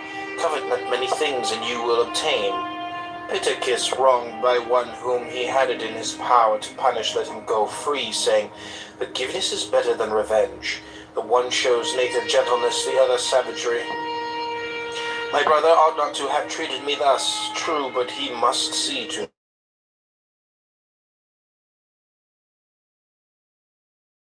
hinder. Nevertheless, a man should also be prepared to be to himself, to dwell with himself alone, even as God dwells with himself alone, shares his repose with none, and considers the nature of his own administration, intent upon such thoughts as are meet unto himself. So should we also be able to converse with ourselves, to need none else beside, to sigh for no distraction, to bend our thoughts upon the divine administration, and how we stand related to all us, to observe how human accidents touched us of old, and how they touch us now, what things they are that still have power to hurt us, and how they may be cured or removed to perfect what needs perfecting, as reason would direct. If a man has frequent intercourse with others, either in the way of conversation, entertainment, or simple familiarity, he must either become like them or change them to his own fashion. A live coal placed next to a dead one will either kindle that or be quenched by it. Such being the risk, it is well to be cautious in admitting intimacies of this sort, remembering that one cannot rub shoulders with a soot-stained man without sharing the soot oneself. What will you do, supposing the talk turns on gladiators, or horses, or prize fighters, or what is worse, on persons, condemning this and that, improving the others? Or suppose a man sneers or jeers or shows a malignant temper. Has any among us the skill of the lute player, who knows at the first touch which strings are out of tune and sets the instrument right? Has any of you such a power as Socrates had in all his intercourse with men, of winning them over to his own convictions? Nay, but you must needs be swayed hither and thither by the uninstructed. How comes it then that they prove so much stronger than you? Because they speak from the fullness of the heart. Their low, corrupt views are their real convictions, whereas your fine sentiments are but from the lips outwards. That is why they are so nerveless and dead. It turns one's stomach to listen to your exaltations and hear of your miserable virtue, that you prate up and down.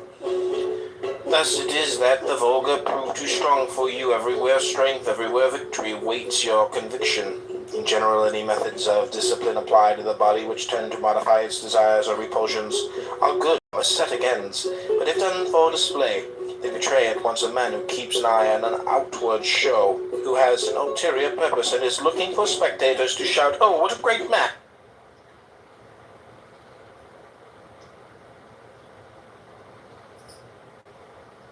Reboino Shaloiloin! Reboino Shaloiloin! Hey, well, where's Nene, bro? I'm looking for Nene. Not your Nene. Do your Nene. Do the Nene.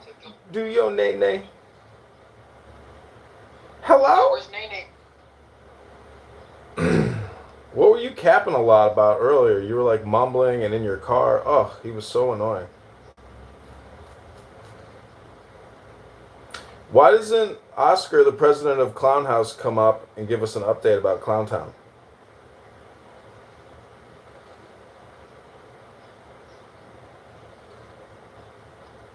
His baby mama hasn't left for work, so he's not allowed to talk yet. Holy shit. You know, What'd you say, nigga? Oh, it's not sissy this time? Okay.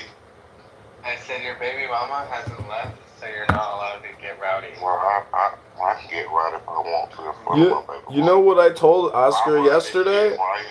Fuck you mean? Listen, Adams came in the room yesterday and started screaming at Oscar, and then he ran off and got all angry. And then I was like, why would you do what a gay man tells you to do? Like, why would somebody take the command of a gay man? And, you know, if you're getting paid by that gay guy because he's successful, like, that's one thing. But if you're on a social audio chat app and you think you got clout because you have 20,000 Instagram followers and you can scream louder than any other gay man on the app, like, why does that give you authority or credibility? Yeah, Oscar, why? What the fuck are you talking about? Just because you can pull your nigga mic out doesn't mean that I don't know what you're your talking gay about. opinion matters. Nigga, he talking about Adam, you fucking lady boy. What's up, FBI? Is he talking about? No, what's up? He's talking about madams, sissy. T-Town, how you doing?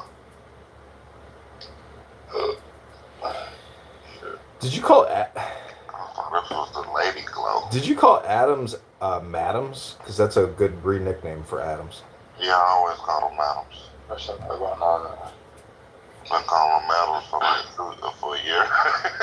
You didn't know that? I don't have anything against him personally. I just hold a grudge because him and Jazzy got one of my Instagram accounts clipped, and other auto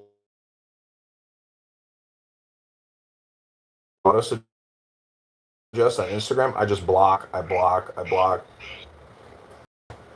Oh, y'all talking about shit getting cooked. Y'all got that.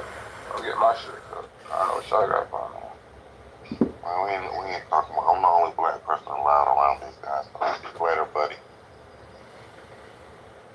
Oh, what you say? I'm the only black person allowed around. He's the chillest guy, so that's why we put him in charge. Yeah, I'm the only black person allowed around. What you talking about? Get the fuck out of here, buddy. Get the fuck out of here. Are you trying to take his job? Because, you know, we could make you an executive vice president. Get out of here. You're trying to play like white supremacy. Miss Harris, get on the fuck up out of here, B. Who the fuck are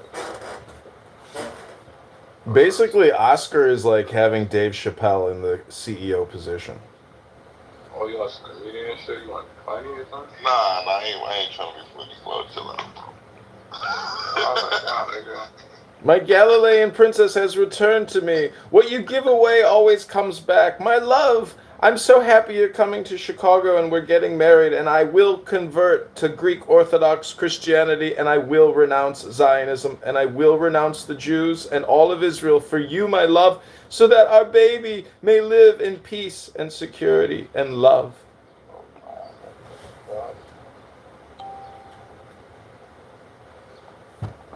But please, darling, no more lip filler and no more tongue. What are you talking about, bro? He says that, but he's a Michelin Uruguay. He doesn't have a choice. What the fuck y'all talking about in here? I know that face is pretty, but let's be honest, how does the ass look? Because I'm an ass man. I like a pretty face, but I'm definitely an ass man. I can overlook kind of a beat up face if you've got a really great ass. Which ass? Who we're talking about The here? Galilean princess, the Palestinian Greek Orthodox beautiful supermodel that lives in the Netherlands. Oh, Miss Harrison. Yes, that beautiful dime. She's a perfect. What is T-Time? Whoa, what is that, T-Time? Ooh, booty. Ooh, chunky monkey. Hey, Zan, why you put that flag on there? You gay or something? Yeah, bro. Gay for you.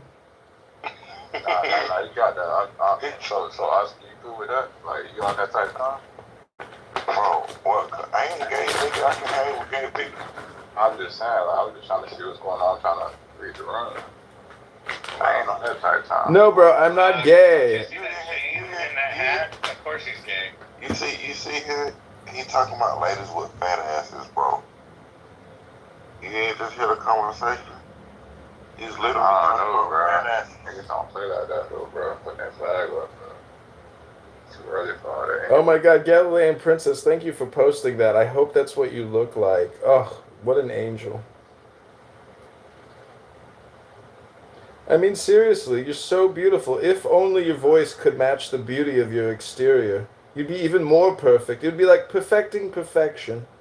But unfortunately, you run your mouth so much, and you're kind of aggressive and nasty. But I will forgive you because of your beauty, and I love you.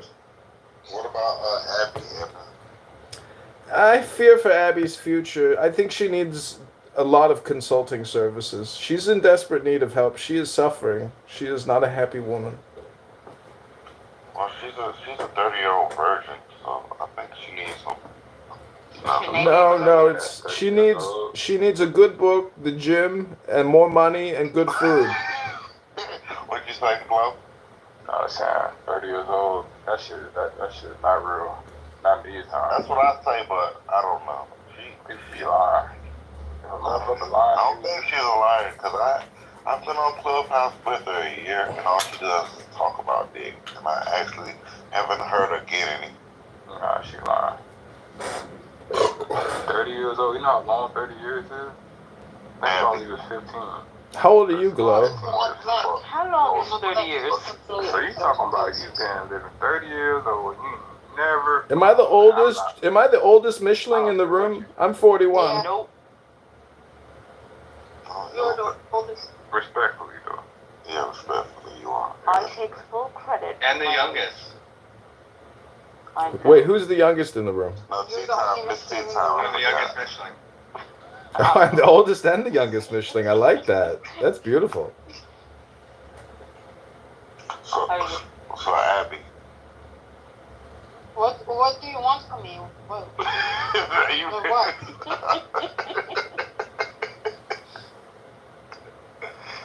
Alright, are you gonna wait till you're 40? You remember that movie? Yeah, I'm gonna wait until 40. That's a great movie, actually.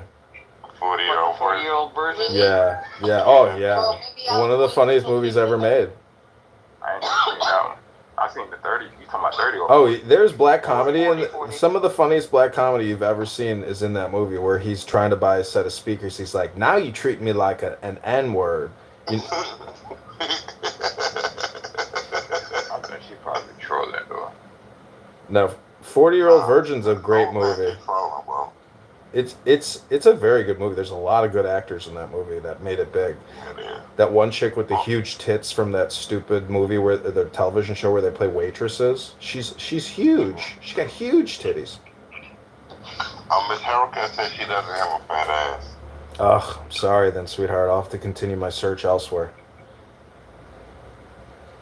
Besides, your lips are so full of filler. I mean, and you're so young. It's all downhill from here. What that mean when y'all say like filler? I mean like they all got like. Yeah, she got injections. Like, she ruined her face. As a like white woman doing that? No, or... she's a Palestinian I Christian. think she doesn't have any injections. Really? Those are real lips? Yeah. Oh my God! Wow. Well, I do want to ask a question, like from like as a black man to like white people. Why do women do that? Like it's like white women, like y'all want to like y'all want to. No woman in here did. They do it because they're depressed and they believe the marketing materials and they see what other people are doing and they think. You sure I seen those lips? It's body dysmorphia. Big lips, I naturally do that, but I'm just saying. No, mine are real.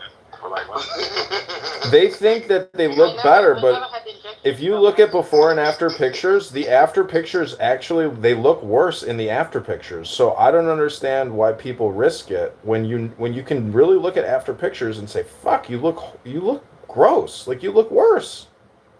I agree. I mean, if you want to look better, you need to change your disposition. You have to work on your psychological attitude. You have to educate yourself. You'll look better if you're smarter. Mm-hmm. If you go to the gym, before you go to the plastic surgeon. That's all I'm saying. Is if you don't go to the fucking gym for 1,000 days straight, and you're gonna spend all this money and have all this reconstructive surgery done, and you didn't even go to the gym for 1,000 fucking days, which is only $300. Everyone is out of their fucking mind. They're hypnotized and they're deranged. It's a 2-year subscription. The gym is only $15 a month. But you wouldn't know that because you're too busy spending $15 buying frozen food at the grocery store. Or tell you Alabama? Exactly. Where is it $15 a month? I don't go to a fancy gym. I go to a basic gym. It's a $15 a month plan. What state? I'm in Chicago. Oh. There's a lot. It's very competitive. There's a lot of gyms. We don't have them here for that. It's probably a bathhouse that doubles as a gym. So Galileans saying, or let people do whatever they want to. Yeah, Lil Haiti. I don't. Y'all say hey to Hold my on, baby I'm mama, talking Lil right. Haiti. Oscar. I don't like when men always say something about women. No, I agree. The thing is, as a man, if I was a surgeon, I would be all about it. Bro, I seen so many when I was just in Florida. I seen so many like Cubans, Dominicans with Oscar, why do big you have ass lip lips. fillers? How about the With butt? Oscar, why do juicy you? lips and Yeah, fat Oscar, ass. why Yeah. do you have lip fillers? And it ain't nothing but doodle with it. Oscar, why do you have lip fillers?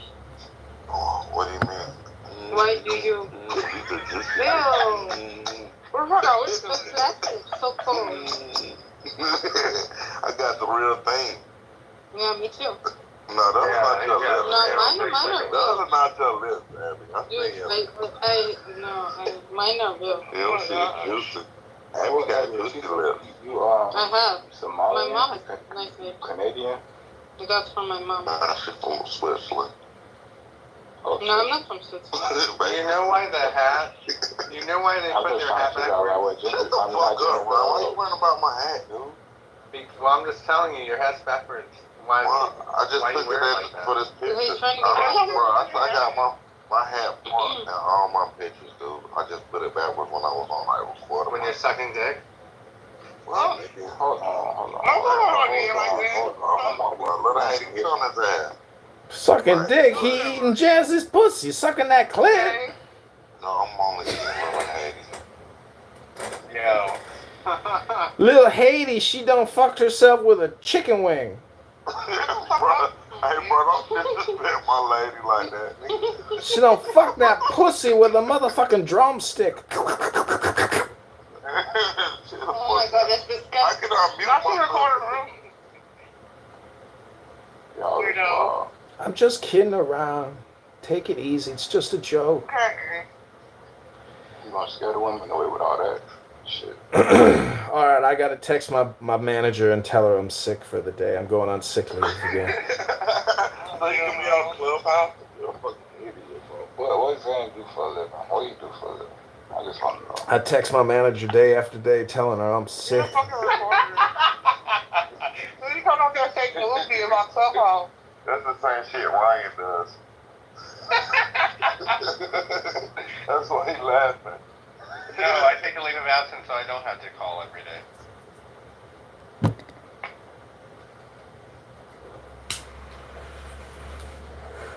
So, I just want to ask a question. Don't feel no type of way. Who all black men? Who all white? Who do you think is black? You and Oscar are the only black people here. You too, Abby. And you too. So me and Oscar is You're the one fucking out every black, so. Everybody else white? No, I'm just asking. I'm just trying to figure We out. are all white except you and Oscar. Oh, okay, cool. Okay, now I understand now. Okay. Even Lil Haiti is white. I got white friends. I'm just saying. I just trying to figure out. I don't go by voices. I am a black woman, okay? What we say? He said I'm a black woman. I'm a black woman too. I'm also a paraplegic. I don't think you black for real. I think you trolling. No, I just converted to being black woman and I am also going for this car and I am now paraplegic.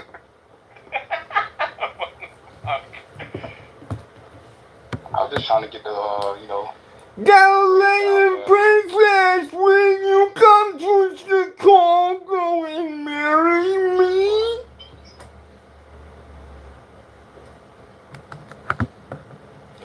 I am on the spectrum disorder and I am a paraplegic, but I will overlook your lip filler and your ridiculous attitude toward Jews.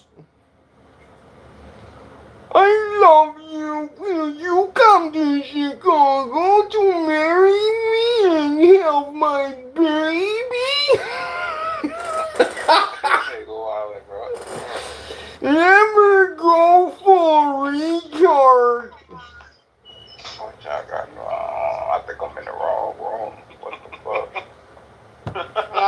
exactly what. Oh, hi, Ishmael. I converted to being a paraplegic black woman today, and I'm going full retard.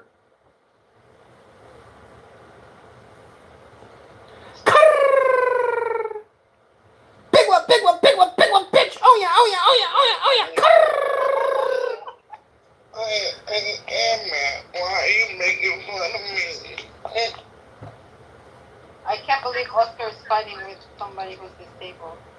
Man, why are you making fun of me? Who's been fighting with him? I haven't been fighting with that. Y'all been fighting with that. I say I'm out there around Zach. Not you, Zach Wood. Yeah, not you. Another Zach. Not Zach. Not Zach. I'm Zach Wood. Damn, Galilean Princess is hot. Go give me some words for the stove, gang. She is hot. I don't understand. Are you like 4'11", 5'3"? You look pretty short. She's tall. She's 5'8", I guess. Wow, what a beauty. It's not too many, bro. My friends already accepted one more black person. They're not gonna have three black dudes. About your friend? Oh shit. So you gotta go, bro. Oh man. She's asking people.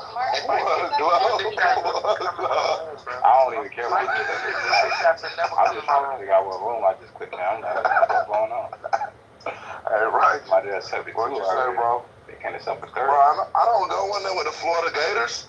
Yes, the fuck you do, bitch. Damn, Galilean Princess put in the chat, marry me. Okay, I'm officially announcing my proposal publicly to my beautiful fiancée, Galilean Princess, Raboina Shaloyloim. She's coming here for July 4th. We've decided to cancel Doc's invite to Chicago because we're afraid he'll either kill us or get so drunk he'll die. So we're going to leave him in Valdosta, Georgia, and Galilean is coming to Chicago. Ishmael is going to graciously donate his parents' ketubah because we don't have a rabbi because I'm converting to Greek Orthodox Christianity. But I'd still like a ketubah for a memorial or a commemorative item for all the blessed Clown House members who get invites to our wonderful wedding. So Galilean Princess, I love you, my darling fiance. I have a beautiful 3-carat diamond, AA, triple B. You're going to love it, and I can't wait to come inside your tight, beautiful Greek Orthodox pussy so that we can have beautiful Greek Orthodox children and Raboinoi Shalolim. I love you, my darling, and please, P.S., no more lip filler.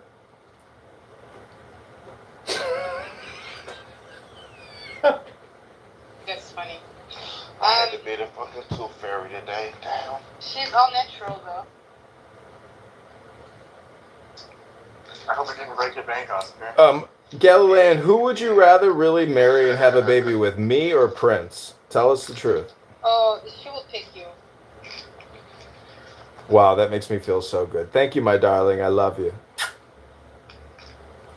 You know, but I thought you were going to marry Isa.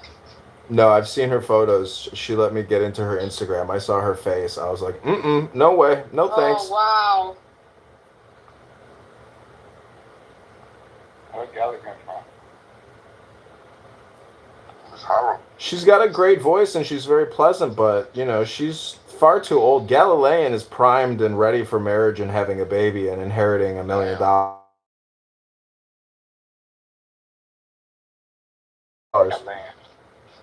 You must be from another country or some shit. No, he's from your country. We don't claim him. He said he's from your country. Oh, shit. I wasn't talking about him. I'm talking about Galilean. I said she must be from Oh, yeah, she's from our side, yeah. She's are you Syrian, Lebanese, Jordanian, or what's your country of origin, Galilean? Syria, Jordan, Lebanon, Palestine, what? No, she's Lebanese and Palestinian. Okay, I see, got it. But where y'all stay at, that shit, y'all plan tickets be too high. I got my passport. She's writing in the chat, but you have to leave Judaism and Zionism, Republican.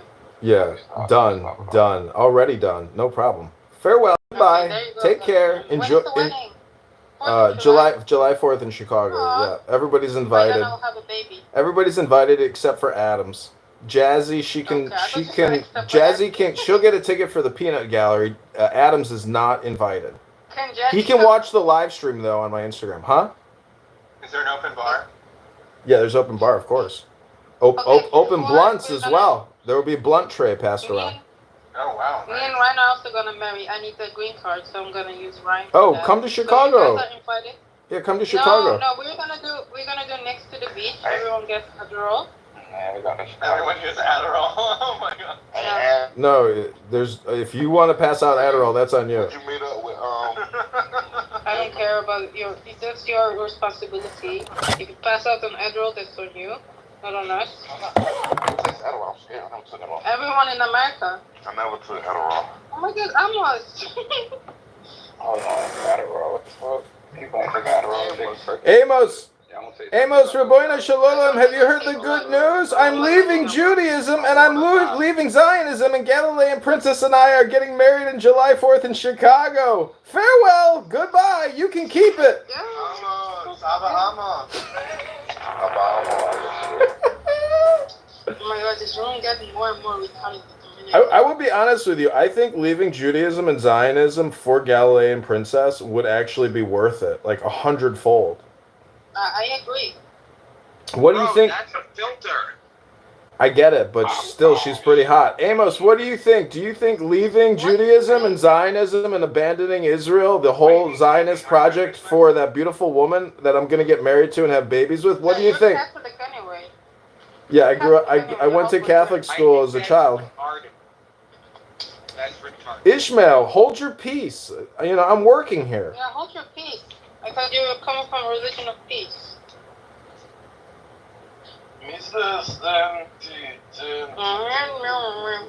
Amos, have you ever known a Jewish man in Israel to marry a beautiful Palestinian Muslim woman or a beautiful Palestinian Christian woman? I know, I'm saying if the Muslim marriage would be more controversial, but if she's Christian, it could still be controversial. Jeko, you block me? Jeko, JK. You block me. Ruboina Shalom, I don't block anybody. Blocking? Just Adams. Why is it to me that you blocking me? No, I'm not blocking you. Obviously, if you block it, you cannot come in the room, dumbass. I only have Monica blocked. Really? Yeah, she's the only person I have blocked. Okay, you did block me in the past, but now you don't block me anymore. No, Raboina He Shalom. doesn't block you. He doesn't block anyone. Aren't you, Block me. Mazel Tov, aren't you excited that Galilean Princess and I are getting married and starting a family? We're not gonna throw a fight because you got blocked. No, you don't block me, everything is okay. Geh kach and lichtig in dein Augen, fushta. Let's keep this conversation moving.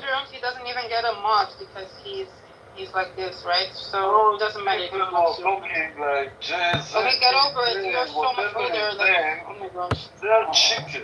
They never admitted what they're I think we need to speak Amos, please respect me in my room. And stop talking over people. Zen. I don't understand what you're saying. Be quiet. I respect you, Mosinga. Oh my god, enough, appreciate Amos. that. It's my room. When I talk, you go on mute, otherwise you get kicked. That's how you operate, and that's how I operate. No, go on mute. You want to kick me? Kick. Go on mute. I'll kick Oscar. Amos, so again, Galilean Princess and I are getting married. I'm abandoning Judaism and Israel. Some snake flutes. What, Raboina Shalom, let me get my snake food. Hold on one sec. Yay! y'all like black people? Galilean, you should say this. Y'all like black people though? They like black people. Y'all do? No, I don't. Yeah, they do. I like the black mama.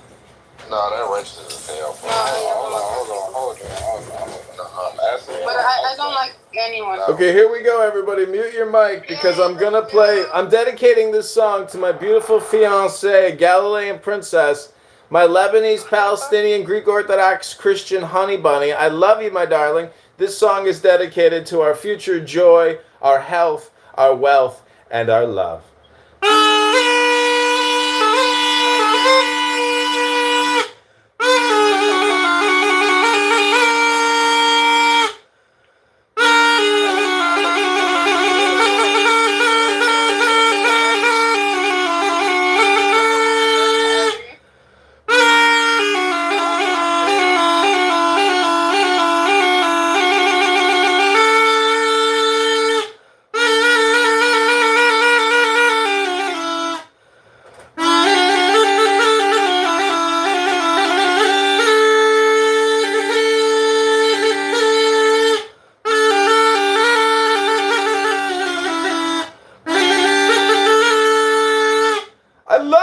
my darling. You need to practice more. Come on, you did way better before. Why the fuck y'all Only the black people got offended in this room. No, you're black too.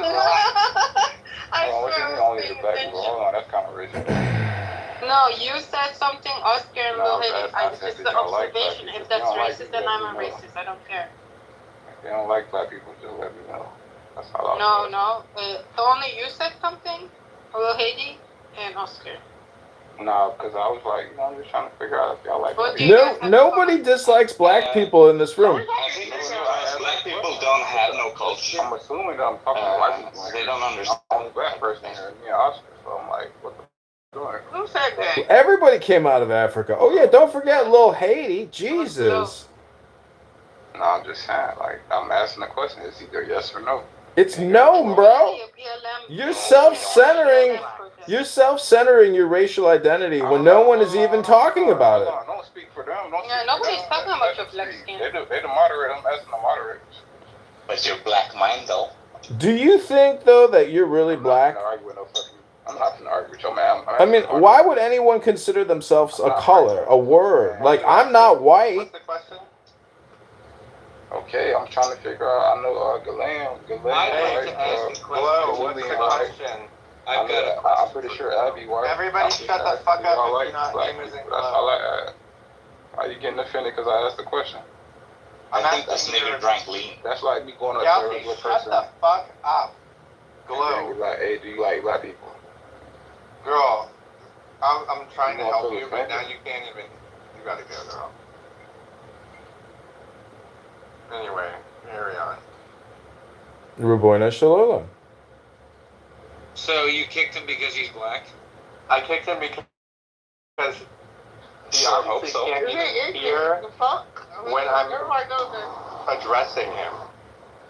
So he's under the influence of something, so we can't have it. Oh, who y'all talking about? Glow? Yeah. Who under the influence? It's been sounding like Zen's under the influence. I ain't under the influence. You sounded like Dave Chappelle telling me that I'm under the influence of something. Ryan's under the influence. Let me stop. I told him to chill out. They didn't allow with so many black people around. Miss Helen doesn't have lip fillers. Let me ask you a real question. I think black people are too emotional just because they don't have a country. Oh my God. Then we have that. Oh my God. Then we got the Jamaicans. The Jamaicans. No, we don't forget. That come on the banana boat. I don't give a fuck about no dirty Jamaicans. Okay? Okay. You go fucking bobsled somewhere. Being emotional, but sometimes like we have. Nobody's emotional. The sissies are more emotional. Yeah, we are, but Hey, bro, you're a fucking African. Bro, you're trying to steal my culture. You don't have a culture. You have nothing but a bobslide. All y'all have is Bob Marley. That's it. No culture but Bob Marley. Most people think a great God is going to come from the sky and take away everything and make everybody feel high. But if you know what your life is worth, you will seek it here on earth. And now you see the light. Stand up for your right. We're going to party at the Babylon. All your culture have is rice and plantains. Rice and plantains. All you have. Rice and beans. Rice and beans with the cabbage. I'm saying No woman, no pride. No woman. Ding, ding, ding, ding. No woman, no pride. No woman, no pride. You was slave. You was a slave. You the fucking what the fuck are you? What the fuck are you? Yeah, you fucking African booty scratcher. You are African booty scratcher with no culture, no lineage. You pistol right now. Just because we have a culture. You don't have a culture. You can't understand other people's culture. I have a culture. You're trying to steal my culture. You want to steal my culture? That's why you have to go. You're the one talking in his accent, dumbass. He's trying to steal my culture, eh? I have an accent and I have a culture. No, I don't give a fuck about your accent. I don't give a fuck about his accent. I'm not trying to steal any motherfucking thing because I could have been in Jamaica too. Okay? I'm glad. I'm glad they put me out. I'm glad they put me in the room. No, this motherfucker, hey, he's because he's from Jamaica. I'm glad them crackers. I'm glad. I'm fucking African. African. Oh, that's even worse. I'm glad y'all took us from Africa. I'm glad. Wipe away transgression. Set the captive.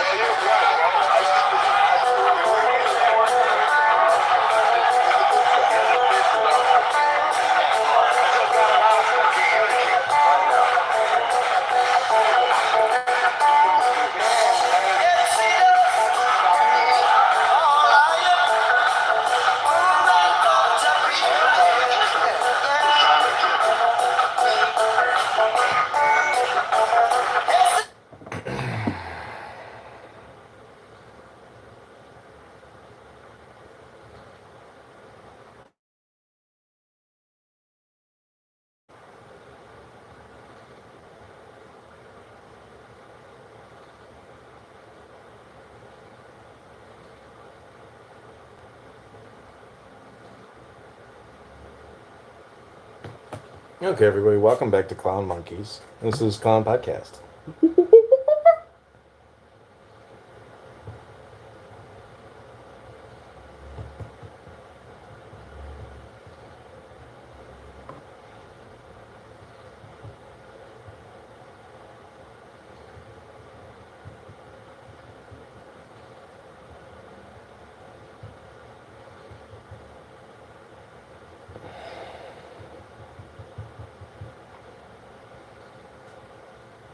Oh, hi, Joy. Good morning. How are you, son? I'm good. How are you doing? Did you know that my brother's name is Tao? His name is Tao? Yeah, it's my brother's name. Wow. Yeah. So how are you? Life is good. What are you doing? Did you get my dollar? I didn't. I'm not signed up for Azealia. I guess I have to sign up for that. Yeah, you should get it. It's a very good payment app. Great. I use a Venmo. Yeah, Zelly is integrated with JP Morgan Chase, so if you have a Chase account, you have Zelly. I don't have a Chase account. I did a long time ago. But I feel like I had Zelly anyhow. I should look. I think I had to use it, signed up for it. It was a long time ago. Yeah, it's tied to your telephone number and your email. Okay. It's very useful. I take a lot of payments on it. So what's good on the Clown House? Anything good on the app? It's been a bit dead for me this morning. It's dead. What are you talking? It's the same shit every day. It is Groundhog Day. Hey, Ishmael. Oh my god, the clown monkeys have arrived. People are so paranoid. You get removed from a room because they don't know you. Like, Oh, yeah, how yeah. are you guys going to meet anyone on this app, like, for friends? Like, like, they're just, like, Can you hear me? Yeah, we can hear you. Just taking it too Term dopamine feedback loop from getting talk therapy in. I think that's what's happening a lot. Yeah, 100%. they're retarded. We're retarded. This is, I was I don't know if I told you this, John, but sometimes I work collecting signatures. Did I ever tell you about that? Collecting the signatures? What, for an election campaign? Yeah, you ever do that? Yeah, I did it for myself. Anyway, it's a great thing. So, a couple, maybe 2 months ago, I went to Kansas for the week, and I was in Kansas, and I was driving all over Kansas. Have you ever been to Kansas? Yeah. No, I've been to Missouri. I've never really been to Kansas, I guess. You went to Kansas City, Missouri? Yeah. Okay, that is Missouri. Well, what's your story about Kansas? My point is that I was there for a week, I was driving all over, and everybody there was fucking fat, stupid, and depressed. fat, stupid, and depressed, and antagonistic. Like, they were all like, you know, and I was thinking, if we actually got invaded, like Red Dawn, remember Red Dawn? Yeah, Did you ever see 100%. 100%. You have Like, to be if ready. that happened, there was, I mean, every now and then you see like one guy who's got a truck and he's got like an American flag t-shirt and he's pretty ripped and you're like, all right, there's one. But like everybody else is, like, I understand what you're doing with the free Tory and the beans and bologna, but it also makes me sad because I think that we're in trouble, baby. We're in trouble. That's 100% Ishmael. Like, the beans and bologna thing is just for fun. You know, it's comedy. People need comedic relief. But, you know, I was listening to a conversation in one of these rooms. It was like a middle-aged guy talking about reality shows on Netflix and the good ones. And I'm thinking, okay, Netflix has never and really, even good reality shows, good shows at all, right? This guy's 35 years old. He's military-aged men. And this is what he's doing with his time. Watching crap reality shows, budget reality shows, and telling people how good they are. Wait, who are you talking about? People in general. Just what Ishmael was saying about if we were to go to war, we wouldn't be prepared. Oh, well, I mean, see, that's true, but that's all just an illusion. You know, it's not going to happen. I mean, the country's just getting turned over in terms of illegal immigration. So the war is already occurring. I mean, the country's whole, identity is changing rapidly. Can you still hear me on this microphone? Yeah. Yeah. I think that, I mean, yes, the immigration is changing the demographics of the country, but if there ever is a time where they're trying to establish a caliphate or a Marxist, Maoist, regime, then at some point there's always violence in the streets. It happened in America, on a large scale since the Revolutionary War, but I think that it's going to happen eventually, No. It's a waste of time to No, even you don't talk think about so? it here. No. What do you think is going to happen? You think that all the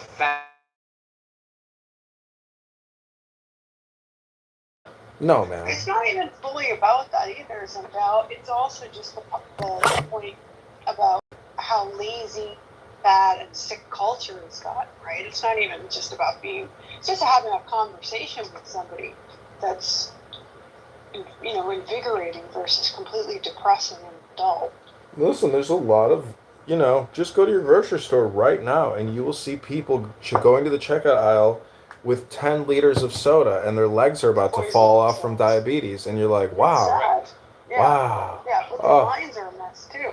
Well, They so can't function. the whole thing goes down to what the Buddha talks about, which is suffering, and what are the methods to eliminate suffering in one's life. I mean, everyone's death, it can be painless, or it can be horrendous suffering. I choose, the daily ego death of mild suffering and as much suffering minimization as possible. But communication is the secret, and self-communication is the secret. You have to really try to create your own programming. So, once you can get off of the never-ending loop of the mainstream media, rating disc, which even includes clown house hypnosis, and you can become the master DJ and start playing your own music and doing your own dance, that's the ultimate liberation. All right. Is hypnosiscommunication.com available? Do you have it? No, I don't think I do. I just typed in hypnosis communication. It took me to Al Jazeera. I know. I know. They bought the domain. Wait, what? Are you fucking kidding me? Yeah, they bought Am I it. tripping right now? They bought I'm it. tripping. Yeah. I just typed in hypnosiscommunication.com. I know. And it goes to Al Jazeera. Why would they do that? Because they know, well, they're trying to buy traffic to their website. So, and you know, they're trying to So they keyword have a optimize. lot of domains. They have other domains. I mean, what if you Google like Big Apple teddy bear? Whatever, they own a lot of domain names. I don't know what they own. Big Apple teddy bear is not out. Listen, do you know that guy? What's that guy's name? Bashar? Bashar Is that his Assad? name? Yeah, Bashar. All right, I don't know what you're talking about. If you could be more specific. Not Bashar al-Assad. Bashar. His name is. Do you know this guy, Bashar? Have you ever heard of Bashar? On Clown House, you got to be specific with your sentences. I mean, you know, do you know a guy No, named Peter? Do you know Peter? Do you know Do you know Jack? Kanye West? Do you know David? Do you know Kanye West? Oh my God, do you know Kanye Mark? West? Have you heard of Paul Simon? Hello? Have you heard of Paul Simon? All right, I'm going to get his picture for you. You probably haven't seen him. He's on TikTok. He's a bald, kind of blind man. He always has his eyes closed.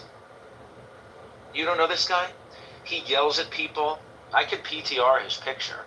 His Instagram name is Bashar Channeling. Have you never heard of him, I guess? Should I PTR? I'm going to lose my gorilla picture. Do you want the PTR, or do you just need to go to Instagram Bashar Channeling to see his picture? Oh, sorry. Sorry, bro. I'm going to do a silent meditation for the next 10 minutes. I'm getting too woke.